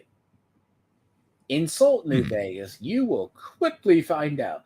Go to their videos. Tell them New Vegas sucks. You will go, you're not a fan. You just like Bethesda shill. Huh. Well, I mean, Oh. I'm not a great fan. I thought the show was great. In episode 2, it had a shock ending to me. I didn't anticipate that twist, and it kind of worked for me. So I No, don't you're know, not man. too the big one that's pissed people off. There's a couple. Yeah. No, I think the There's next a couple, couple I can't that remember if it's 3 or 4, but one of those seems to be the real pisser. no, you gotta get towards the end when it goes Ooh, in. that's the big one, but whichever one where they focus on the ghouls, I think that's 3. I think it's the next one, but that seemed to piss people off. But then, yeah, towards the end, there's the big one, Well, the bomb, if you will. when you're talking about the other stuff, right? You're getting into the realm of the lore, right? Because there's always been this theory that Tom Howard wants to demean New Vegas. And I've caught people, Kyle from the Bickering Bunch I watch and others, like he believed that. Because Todd Howard has always hated it. And it's a myth. But it's repeated like it's fact and it's gospel. You wouldn't have New Vegas if it weren't for the game embryo or creation engine from Fallout 3. That's what made that possible.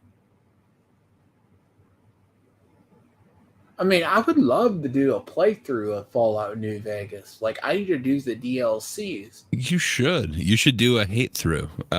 Just shit I on it the have whole a way through. save that I'm all the way through the end. I did the house ending. I'm like, who wrote this? It's awful. I don't like the endings in this game don't make sense. I still have to do Dead Money. I've done Big Mountain. I haven't done Dead Money. I haven't done what is it? The Burned Man yet. It's like I can't bring myself to, and you can always tell when a game isn't good enough for that. It's like you literally have to, even though the house ending is the most based ending and should be the only ending, it ain't going to be Legion. Legion is no different. You slaughter everybody. Yes, man. Now they are hinting at Yes Man as the actual ending. And only people who played New Vegas know what that one is. Yes Man is the actual ending, which is independent Vegas.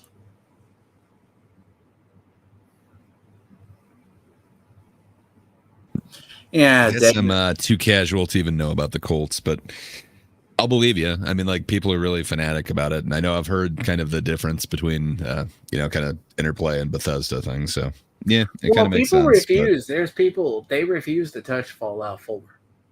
And Fallout 4 is so much more stable than New Vegas could ever be at 100 years. Just to give you I an mean, it is idea. kind of interesting what they did with the world, with the whole like, we'll stay on kind of the East Coast, and you guys have kind of the West Coast. I don't know. It's kind of an interesting way that they kind of did that. Well, it's because the West Coast was mostly played out.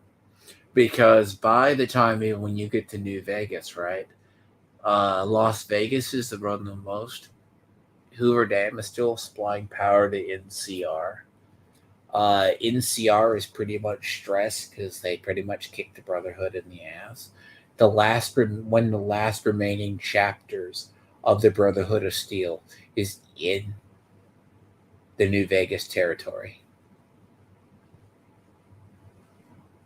and you got Kaiser's Legion, which the West Coast was pretty much wrapped up. You already had the NCR that was going to be over there. I mean, they had 700,000 citizens. They were already coming back. That's why when you get into like the show touches on Shady Sands, that pissed off a lot of people. But there's this whole thing of the fall of Shady Sands starts in 2077. There's already references in New Vegas that Shady Sands is a really not a good place. But they assume it was nuked. And New Vegas doesn't have them. That's how stupid they are. That chalkboard.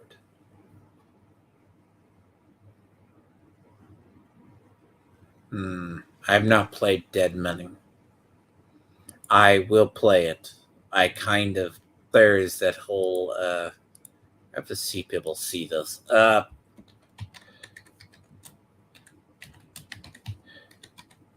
People cannot read a chalkboard.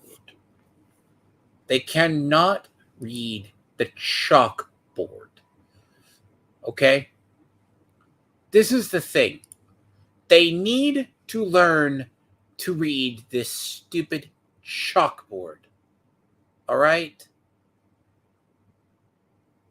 This chalkboard is like, oh, they go, oh, the Vegas public was created. Like, this, uh, the image alone, and I'll find the image of it. It's these idiots can't read this, and they're assuming. So 2142 Shady Sands is founded. New California is done. See if I can find the actual. These people cannot, like, if I find the image of it. I want to find the image of it. And then it goes through. Right an arrow. Fall of Shady Sands into an arrow that says nuking of it. So they are assuming that New Vegas doesn't happen. And all these online autists who can't read a chalkboard or have an assumption assume it was nuked in 2277.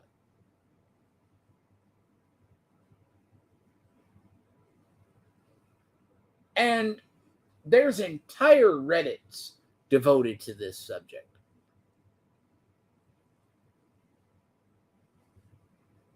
Vincent, do you know about this?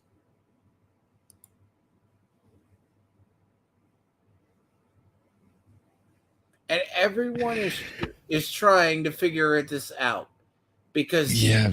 Heard of this, the Shady Sands has a lot of this controversy. Like a lot of people are kind of on one side of it or another that like this breaks the history of it. I don't know. So where do you kind of fall on it? I guess it is a future episode, so well, maybe. technically, the whole show takes place in 2292. Yeah. So you're talking it is in the next decade.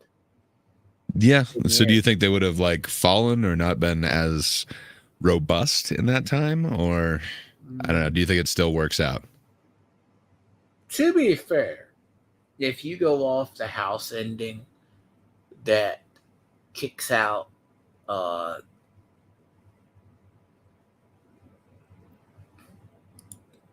um it's going to say the NCR was corrupt. Like even Tom Howard had to come out and say Fallout New Vegas still happens. Yeah. So I don't know. That's the other thing. So basically, Shady Sands, like how small the NCR and how insignificant they are now. I don't know. Well, Does it ruin it for you, or does it just seem like okay, that's an interpretation of this? Like it's an adaptation for sure. It's not a one for one. They're not doing the exact story from the games.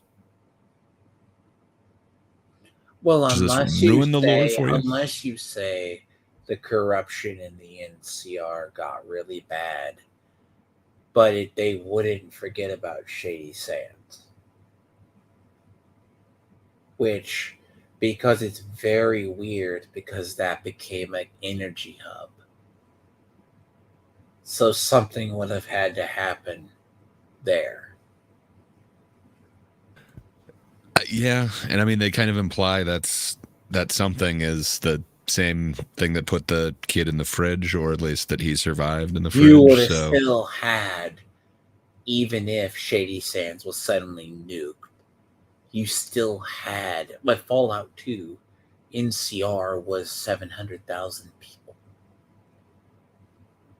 hmm. Yeah, so we're talking. I'm just saying, like a nuke could take out a ton of them, but you're right. Like 700,000, you would assume that it would be, I don't know, unless they hit it just right and everyone lived like in a bullseye. Yeah, it'd be pretty tough. Well, the concept is there's also the issue later on is Moldiver. Is she a raider or is she a whatever?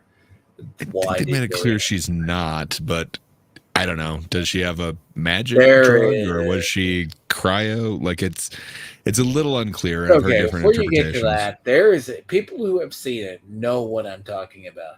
I've had to go back and look that up. No one's asked that. Hmm. That is a trick because that is one of the big twists in the show. Like, you're talking about, and it's not like they're coping, right? About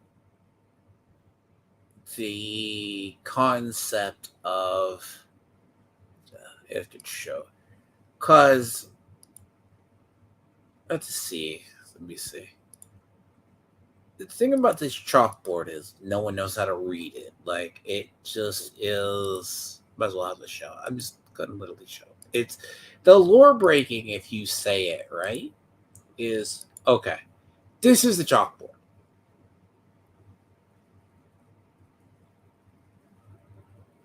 To the layman person, how do you interpret this? Sometime after 2077, there was a bomb, but I would see that as 2077 before that happened, but I guess I could see that that's supposed to be the arrow.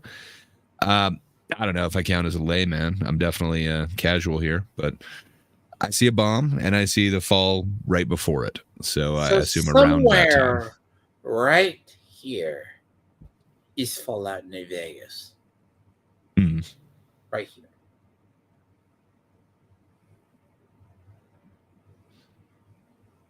Yeah, it'd be nice if they kind of gave a So year for the something bomb. happened right here. This is what has a lot of people really mad.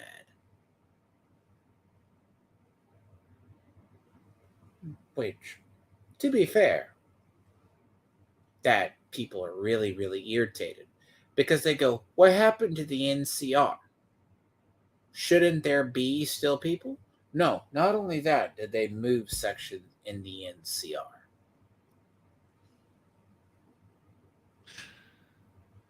Yeah, I'm And it's not. not till, it's not until. Now, the problem is, but people don't get is there is a whole bunch of lore. Like, Mhm.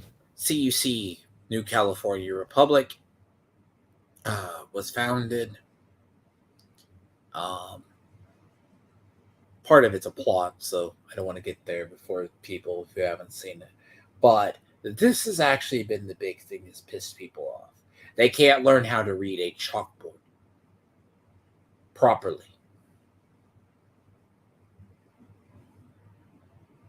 So what, are they all thinking that the explosion happened in 2077 from Yeah, the? this is what they think. Oh.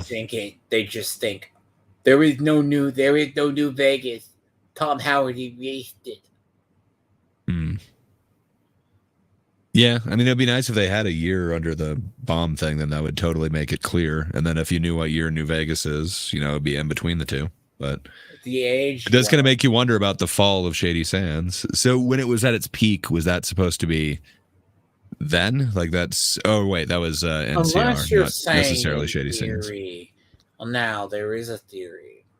If you're saying it was destroyed in mid 2022 80s, possibly. Because there's people who would rather stay in the Mojave than go back to Shady Sands.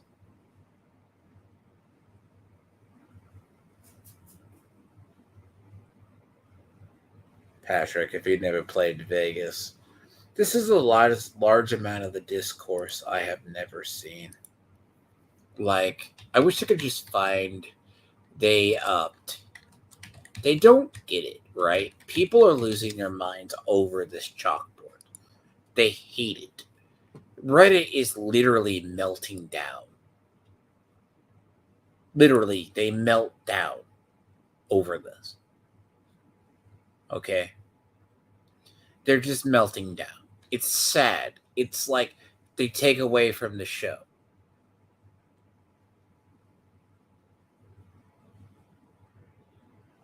See, if they go, it's further in the timeline.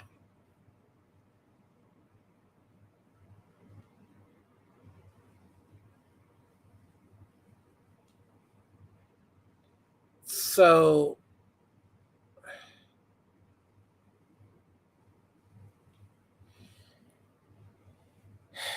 and then there's the inconsistent date.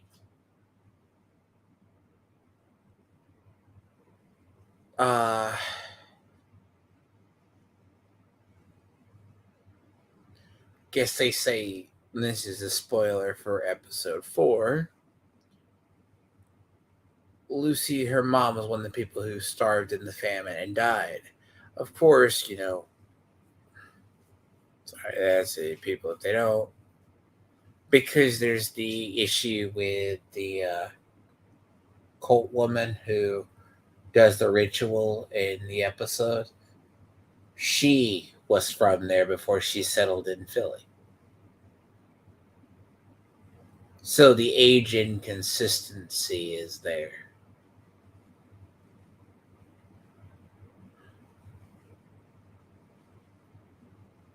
So a lot of this is like, if you look at a lot of these people, they're really weird, right? I guess I hadn't seen the drama regarding the chalkboard, but yeah, I'd heard a couple people complain, but they didn't specifically bring up the chalkboard. That makes it even weirder. Oh, people are weird. Like,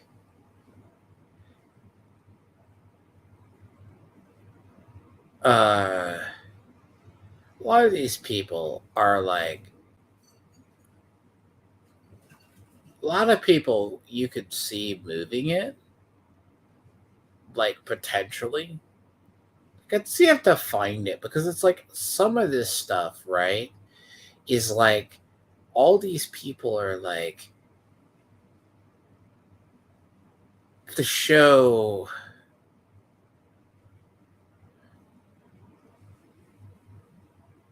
Which, what is it? Find people. So, okay, so the map, right? So it has a different layout than Fallout 70. I mean, Fallout 1, right?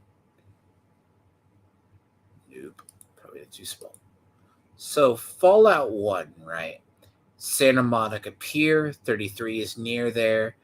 While the climax is Griffin Observatory, we see Hollywood Forever Cemetery. Let me see.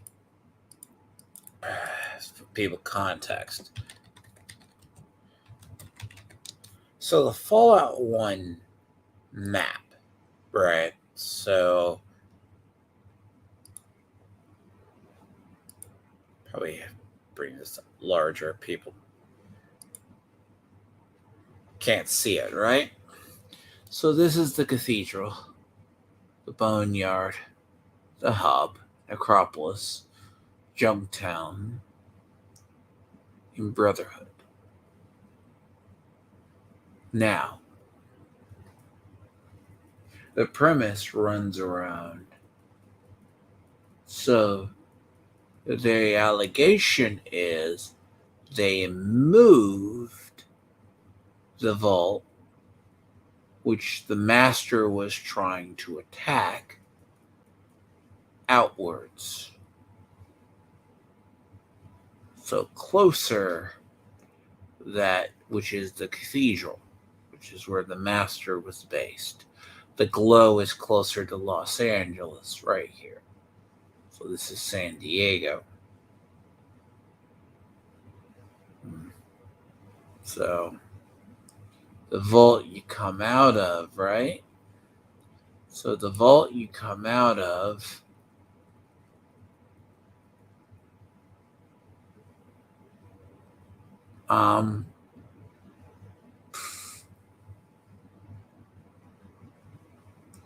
so the vault you basically come out of is there. It's implied that they entirely changed this map around. So it cannot be canon. It's not even mainline Fallout.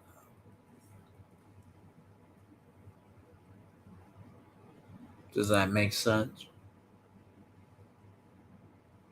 Gray? Yeah, I'll believe you.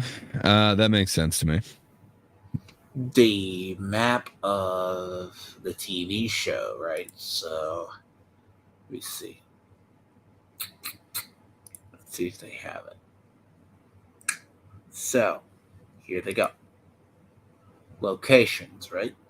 California Crest Studio, oddly.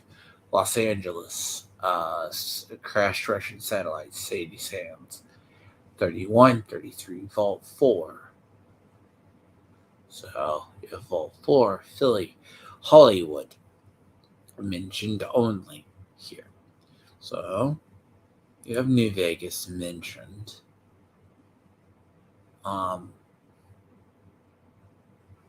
But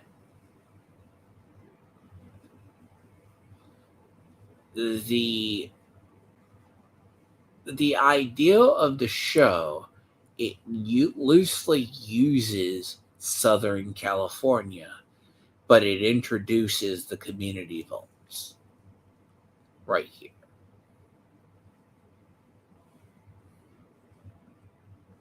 Does that make sense? Yeah.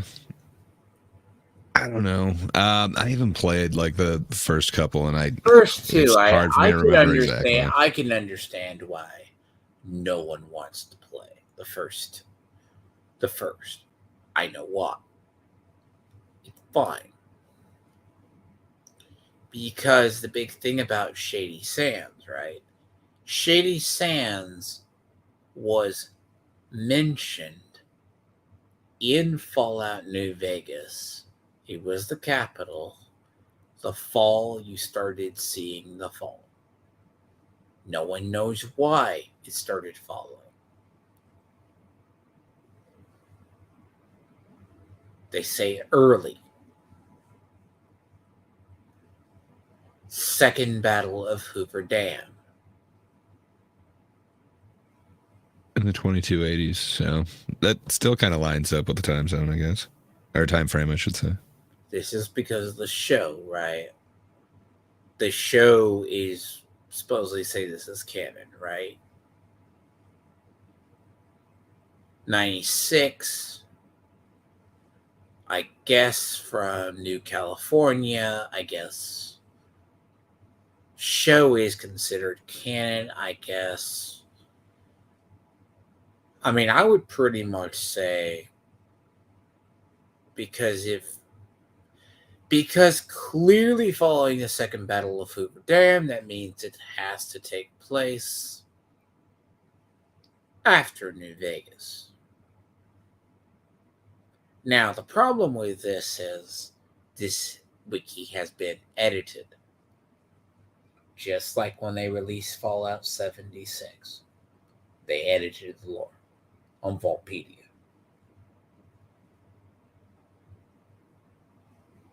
Which I don't know. Should like a company not be able to retcon? Like I'm just trying to think of they like what own happens the it, most. but it ain't that.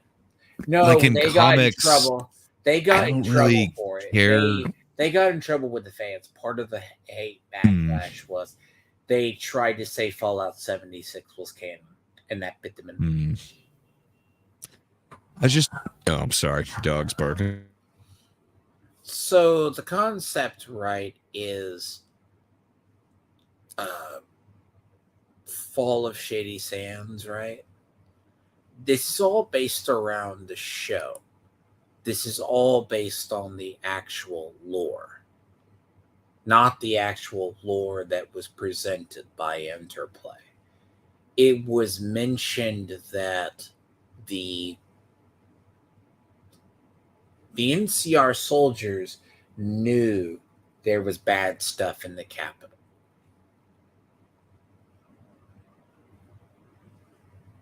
So, could if something happened to Shady Sands legitly post New Vegas? Yes. Because no one knows what happens to Vegas, like after. Because the NCR would have been. Because the NCR, right, is people in reference. I hate the fan one. This is the fan one. To an unknown second capital. They moved the boneyard, right? So they call it the boneyard.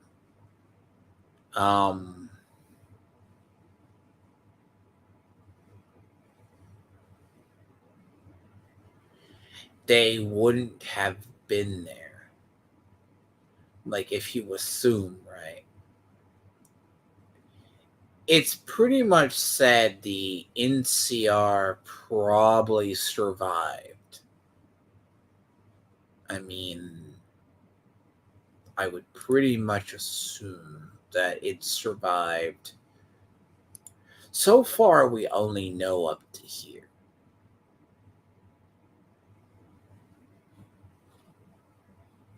You know? This is as far as we know.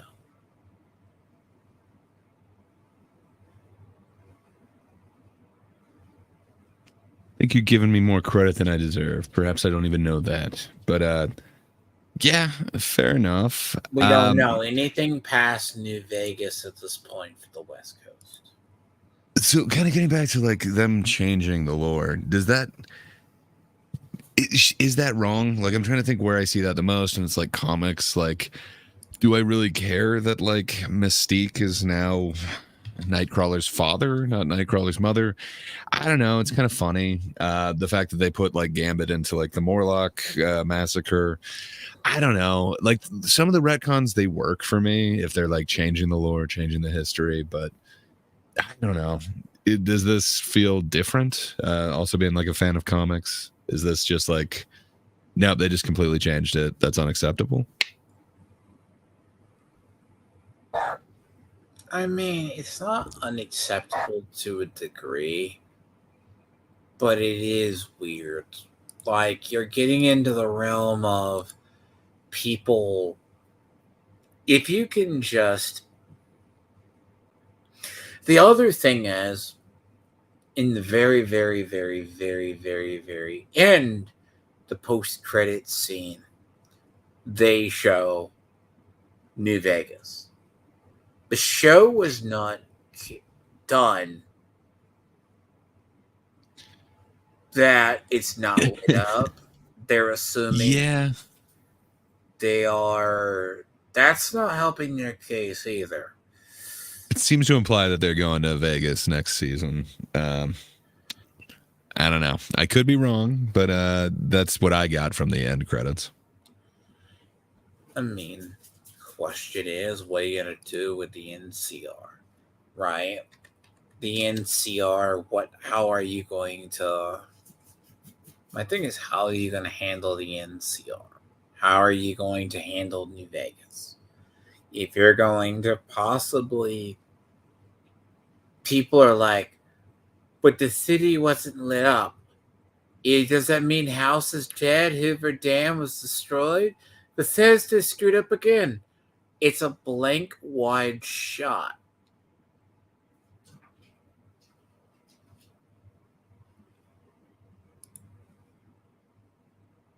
I mean, you got to imagine this. You got to understand. This is just the point of it gets weird. Like with like people. And to be fair, the only wikis I trust are the official.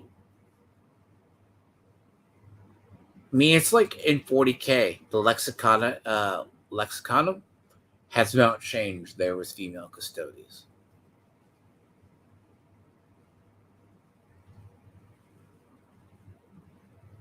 That should shock people. They're the official.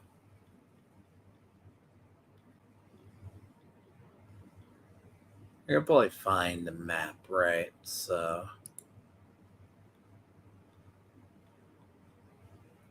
the idea is you find the map, right? So the core region.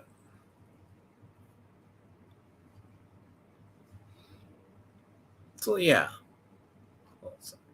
So the core region, right? Just to give people an idea. This is the official wiki. The official wiki, which doesn't change the actual, I guess.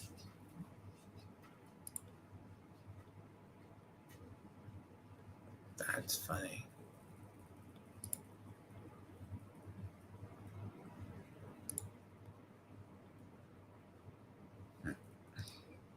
No. Hold on.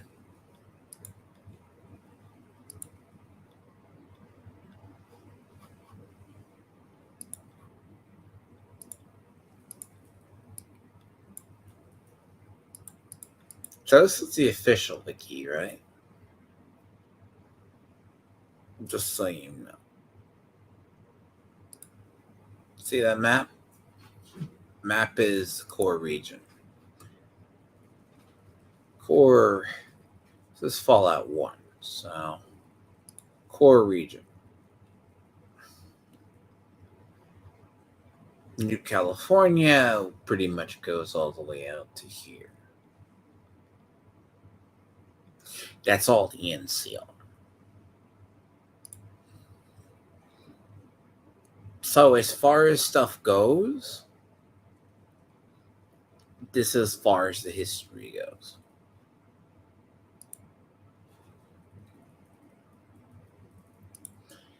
NCR went all the way out to here.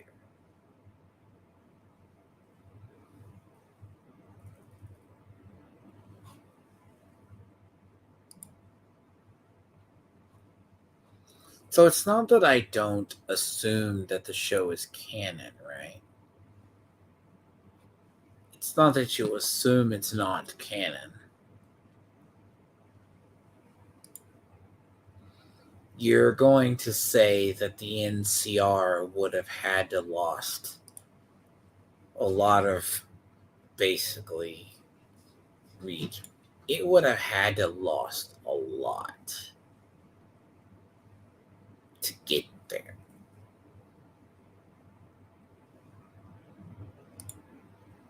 Because the core part of Fallout 1 takes place down here.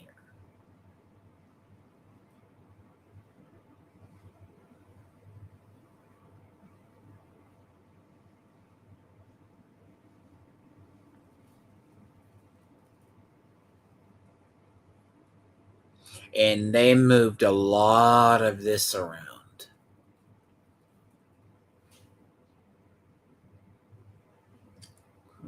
Where was Shady Sands?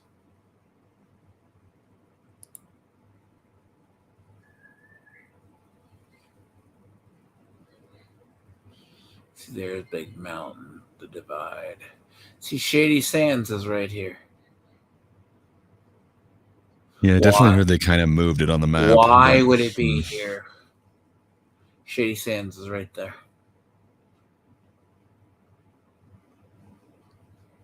Good question. I mean, I'm guessing they moved it out of convenience, but they moved, but it's not moved in official lore.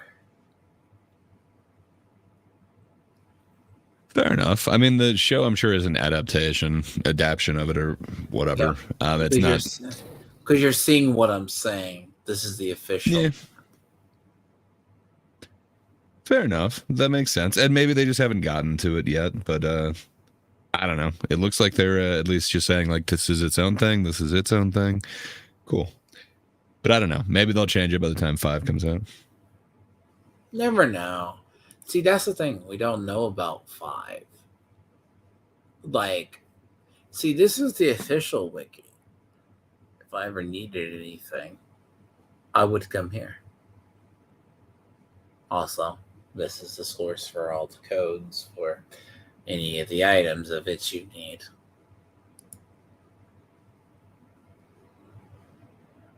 And there is a timeline of the game, the event. You can track when the events take place. Oh, you're late. But no, like,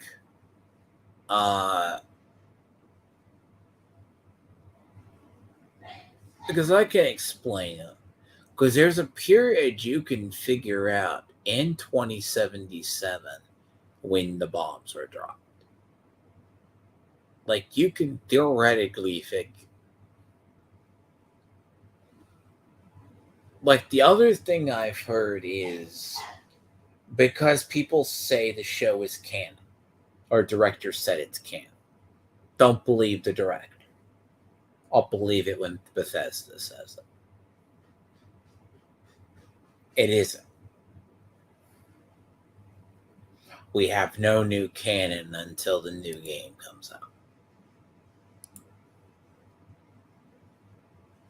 That's like saying Fallout 76 is canon.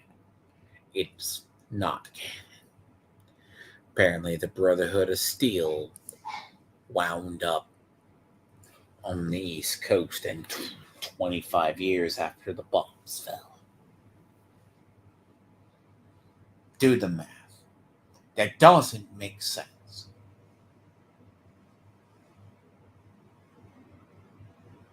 And Bethesda got raked over the coals for the destruction of Blue. The retcons in 76.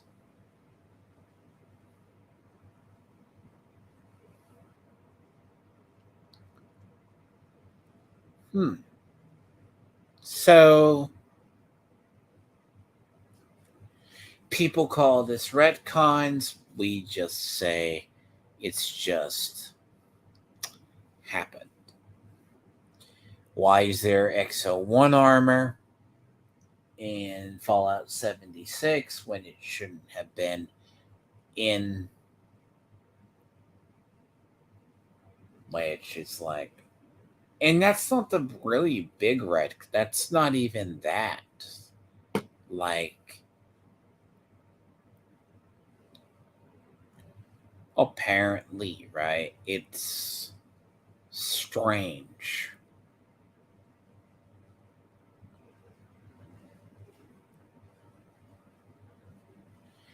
Because it's just, if you're going to retcon lore, they literally just got to the point they said it's a different universe. So it's just a game that they can just chunk anything into. Yeah, I mean, to kind of bring it full circle, that's what Zack Snyder's doing. He's saying the rated R ones are just its own universe. So fair enough. You can always throw that card down now. It's just its own universe. It's, related, but it's its own version. I mean, to be fair, I mean, that's the only way you can really look. I mean, it doesn't follow any lore. Like, Fallout 76 doesn't follow any lore. It just allows them to take into a lot of stuff they can just chunk into the game. And to be fair, that's not a bad thing, but they have to separate it from canon. Because you can't say it. Like, the issue is with a lot of people, and I have to say this on the canon discussion, right? So the 40K Custodes thing. Oh, before I should close out on this. Because apparently,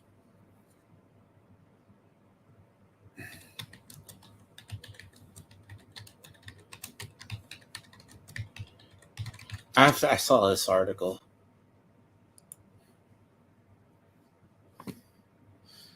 I want you to read this article. This article's a doozy, sir. Here you go. You and your nice, lovely voice.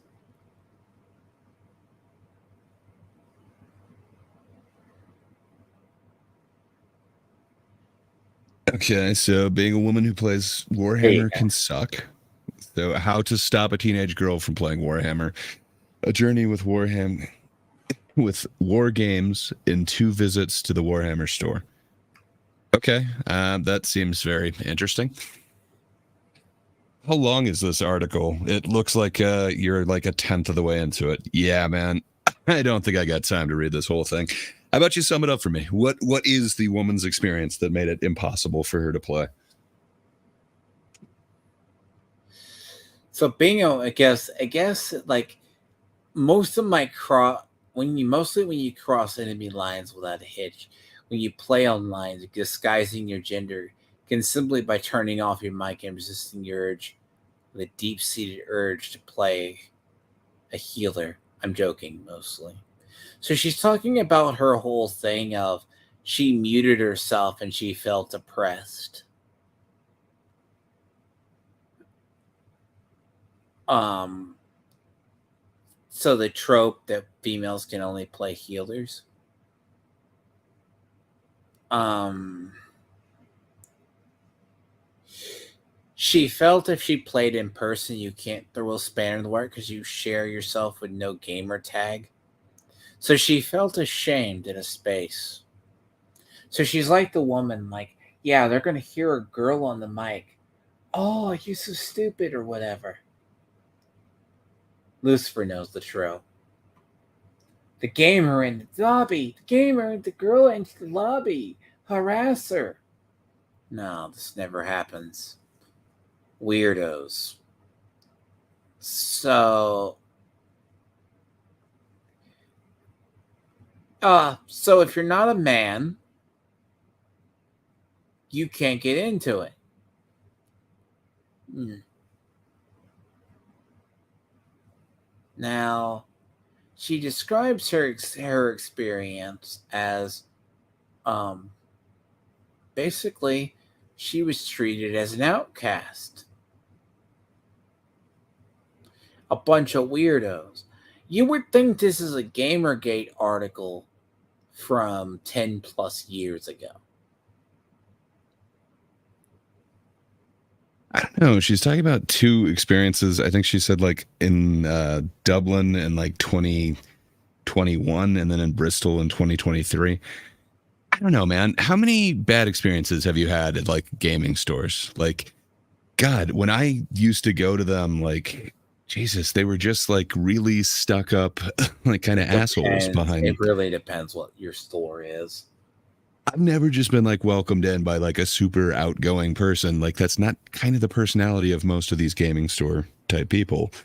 I don't know. I've had poor experiences. I wouldn't say that it means that the tabletop gaming isn't for me or my kind isn't welcome here. Like she felt it's like the kind of weird. person at one point was trying to demo the game to her. Like was apparently rude to her as well. I mean, the idea that you're gonna treat someone as bad. I've definitely been in stores that are horrible. Yeah. And it sounds like she was in two of them. I'm trying to give her the benefit of the doubt that yes, everything happened exactly like she said. All right, it sounds like it's two bad experiences. Like, I mean, come on. I've had way more than that. I've been given so much crap by some like stuck up comic nerd because I quoted like the wrong issue or whatever. And then, God, when it comes to tabletop gaming, if you don't know the rules, like they can really ridicule you. To be fair, and I can't tell you how many people I've seen got made fun of because they painted their own version of like the way that their army should be. I don't know. Like a lot of the times, there's some people who are real sticklers for certain details, and they're see happy what to let I you know that would you got it say, wrong. right, is if you're a female and you have to mute yourself, right, in a lobby, I'm just like, no one's just gonna go. That's kind of like when I covered the Kim Billar thing, and she said, "Well, if you're a woman in a tactical experience, they're not gonna listen to you."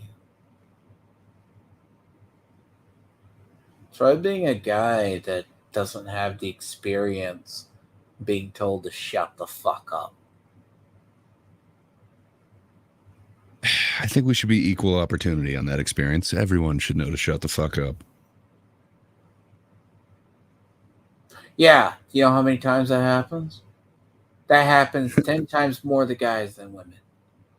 Because the guys are afraid to offend. The guy goes, "You don't know what you're talking about. You don't have the hours. Shut the fuck up. Your point doesn't matter."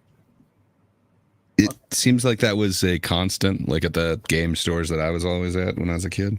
But yeah, Bro, I don't the know. hierarchy of people who know better is like, let's say it's like, but I saw this in a guide. Let's try this, guys. Then you get the people who go, I've done this raid 10 plus times. I know how it goes.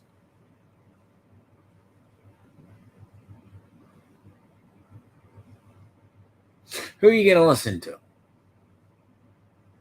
The guy reading the guide or the guy who's done the raid 10 times? Yeah, I think I'd go with experience, but I don't know. Perhaps Yeah. they have that but actually type deal and have it in the book, but I don't know. I think I'd trust You the know what person who I'm keeps doing it. talking. The person Oh who's yeah, done. experience. Yeah. Person with experience.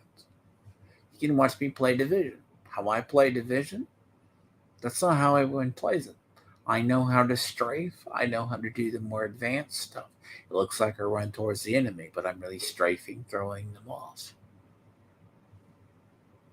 Because I know how to do it. You can tell the difference between an expert and a noob.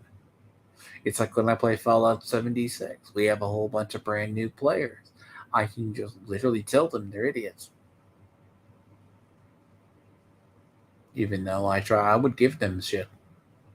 I have stores of stuff right now. But the thing to it is, it comes down to if you feel that you're oppressed in a gaming lobby. Yeah, I've also seen stores go belly up because they let the casuals and the other people. I think I was playing a Magic tournament once. I mean, just a F and M. I got told and totally disrespected by a 14-year-old across the table from me.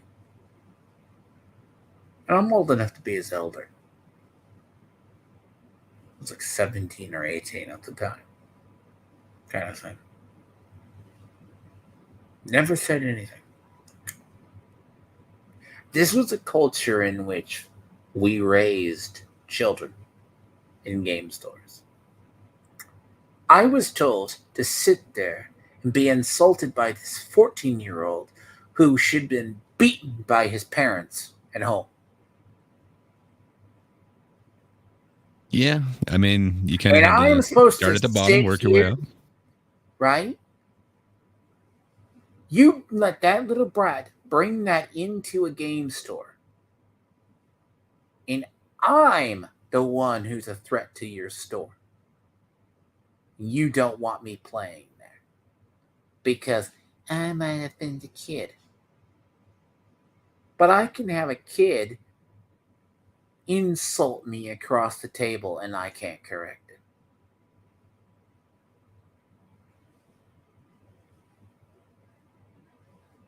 What's wrong with that? This store ultimately became a hellhole for us.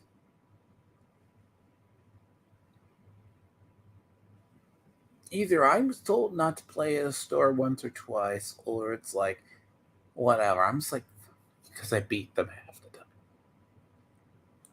Or I got snappy because some kid just told me to eat a dick across the table. I'm just like, decorum? Yeah, so these people think going to a game store and being assaulted across, you didn't do this in public. You would be dressed down by the community. If your parents didn't raise you, somebody else did. Does that make sense? If you've ever been in an LCS or LGS, you know what I'm talking about. The elders train the people. But eventually the inmates began to run the asylum.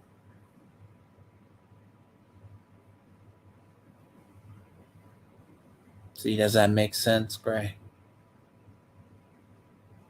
I definitely heard the words that you said. Yeah, I'm not sure what causes it, but definitely that person hasn't been in that exposure. I think you get that from different places as well, kind of like sports, anything where you kind of have to either wait your turn or, kind of work your way up from the bottom. Yeah, it definitely feels like that person didn't have that experience. Yeah. To be fair, if you pissed off at a store, I just stopped playing at that store. I'm just like, that store could burn in hell. To be honest, that store's still in business under new owners. Yeah, I know there were a bunch of horrible stores around me, and they were just kind of horrible to the customers. And that, sadly, they're not around anymore. There's only like one, and it's way more, I don't know, Walmart-ish than the others. Sadly, they treat customers better. So that's You the know only what's physical funny one is near me. the people, if you ever talk about, but what's funny is when you talk about wargaming, right? Wargaming is probably 96% men.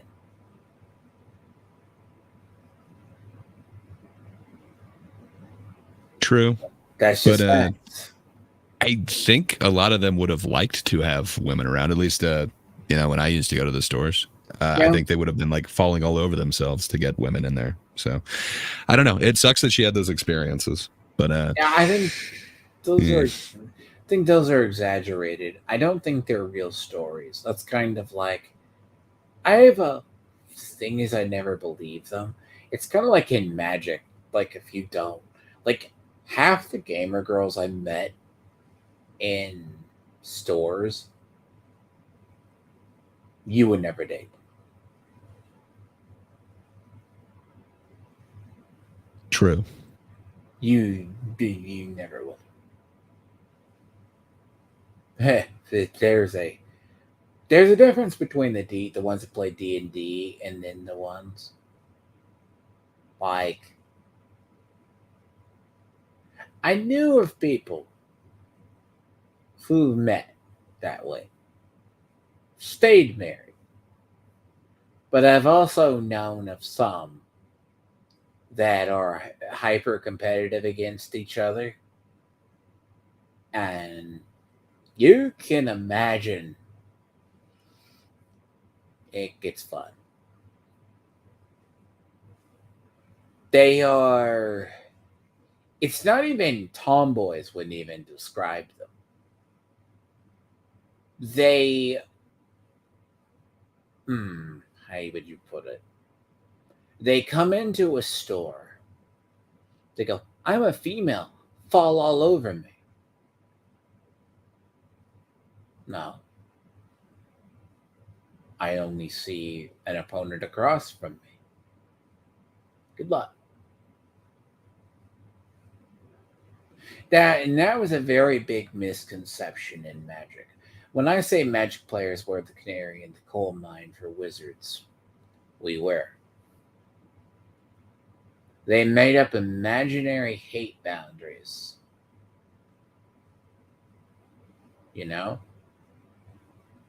I was at tournaments where literally an asshole tried to get me disqualified for no reason. Half the time, the incident that led to me being banned from playing for a year because I couldn't respawn and I wound up passing out because of a seizure minor due to blue lights in the ceiling. Damn, man. The guy that doesn't sound minor. The shitbag was from Oklahoma, and he was getting his ass handed to him. By all rights, he should have lost. But, nah, played the rules, said I was aggressive. Yeah, that is the crap that goes on at the high levels. Yeah, ultimately, the guy was a douche. I saw untrained judges get into the field. It turns you off of a hobby for a while. There was a whole period I avoided Star Cities playing. I'm just like, I have judges marking me. I'm just like, you guys are shits. Eventually, I started seeing judges who didn't even know the game. They cared more about the gendering things. There was more they, them judges at some point. This was years ago. I'm just like, and they couldn't even get the rulings right half the time. Does that not scare you? These are people who are supposed to keep the rules integrity. I was at, I think, multiple Star Cities, and especially one. I've heard, so what was the ruling? Like, that's not how that works.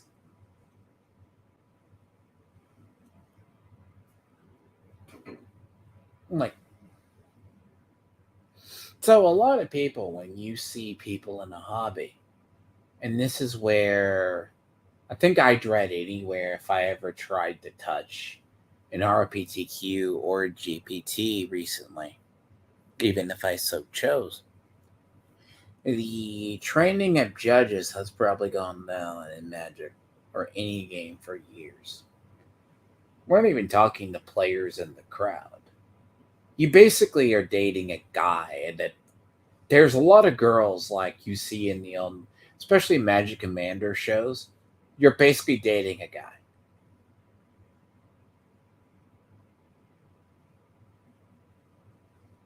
Just saying.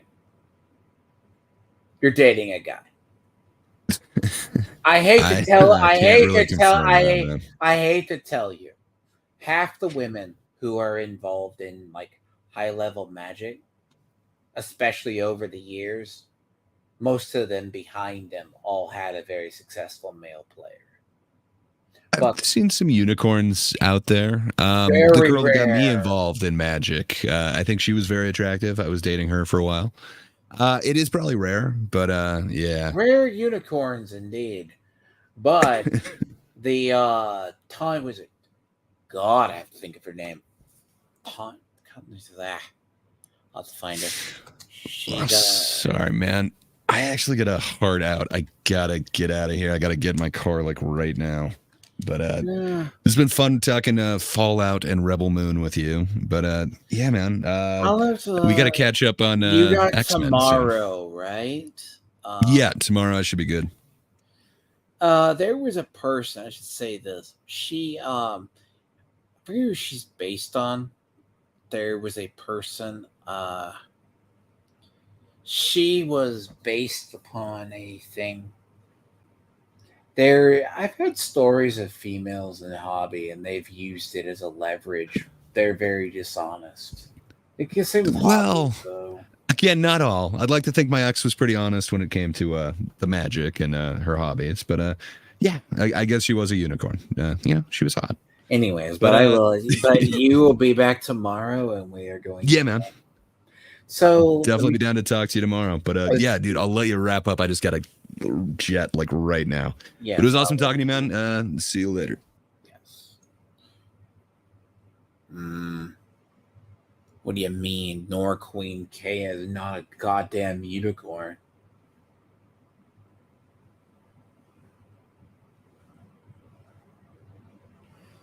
I gotta say this though, right? Doberman, I should talk to you in private about those things.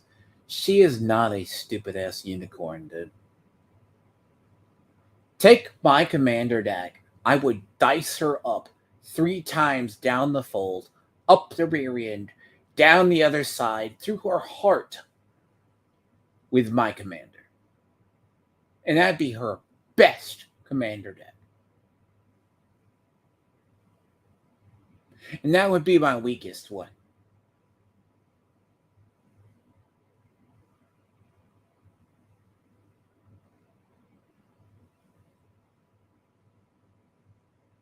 I'm just saying, Lucifer, these people, you can tell fake people from good people.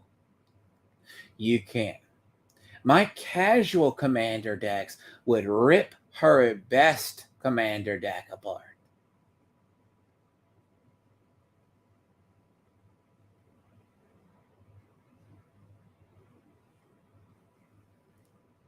That's not even my CEDH. So when I've heard her mention her commander deck, good luck.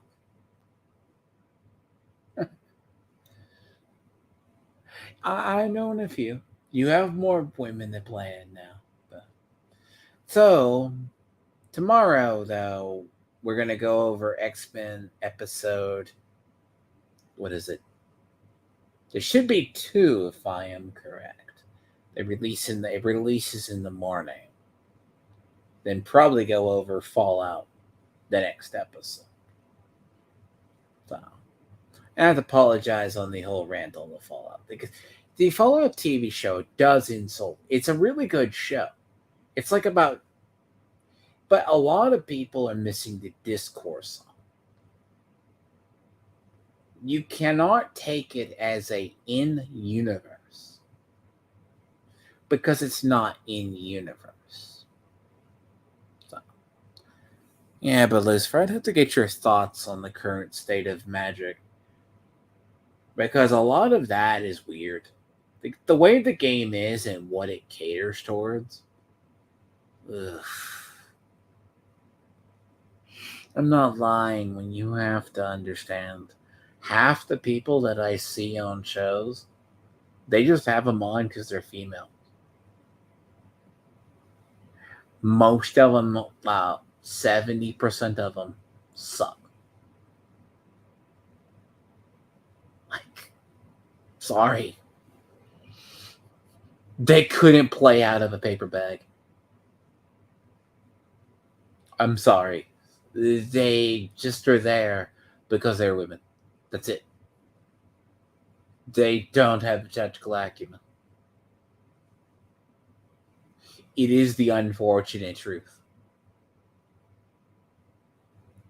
Yeah, there's a few I knew in my time. Melissa somebody. I remember her name. It was her boyfriend who built all her decks. Melissa Del Toro. Yeah, she got really high in Magic at some point. But it was all her boyfriend's doing.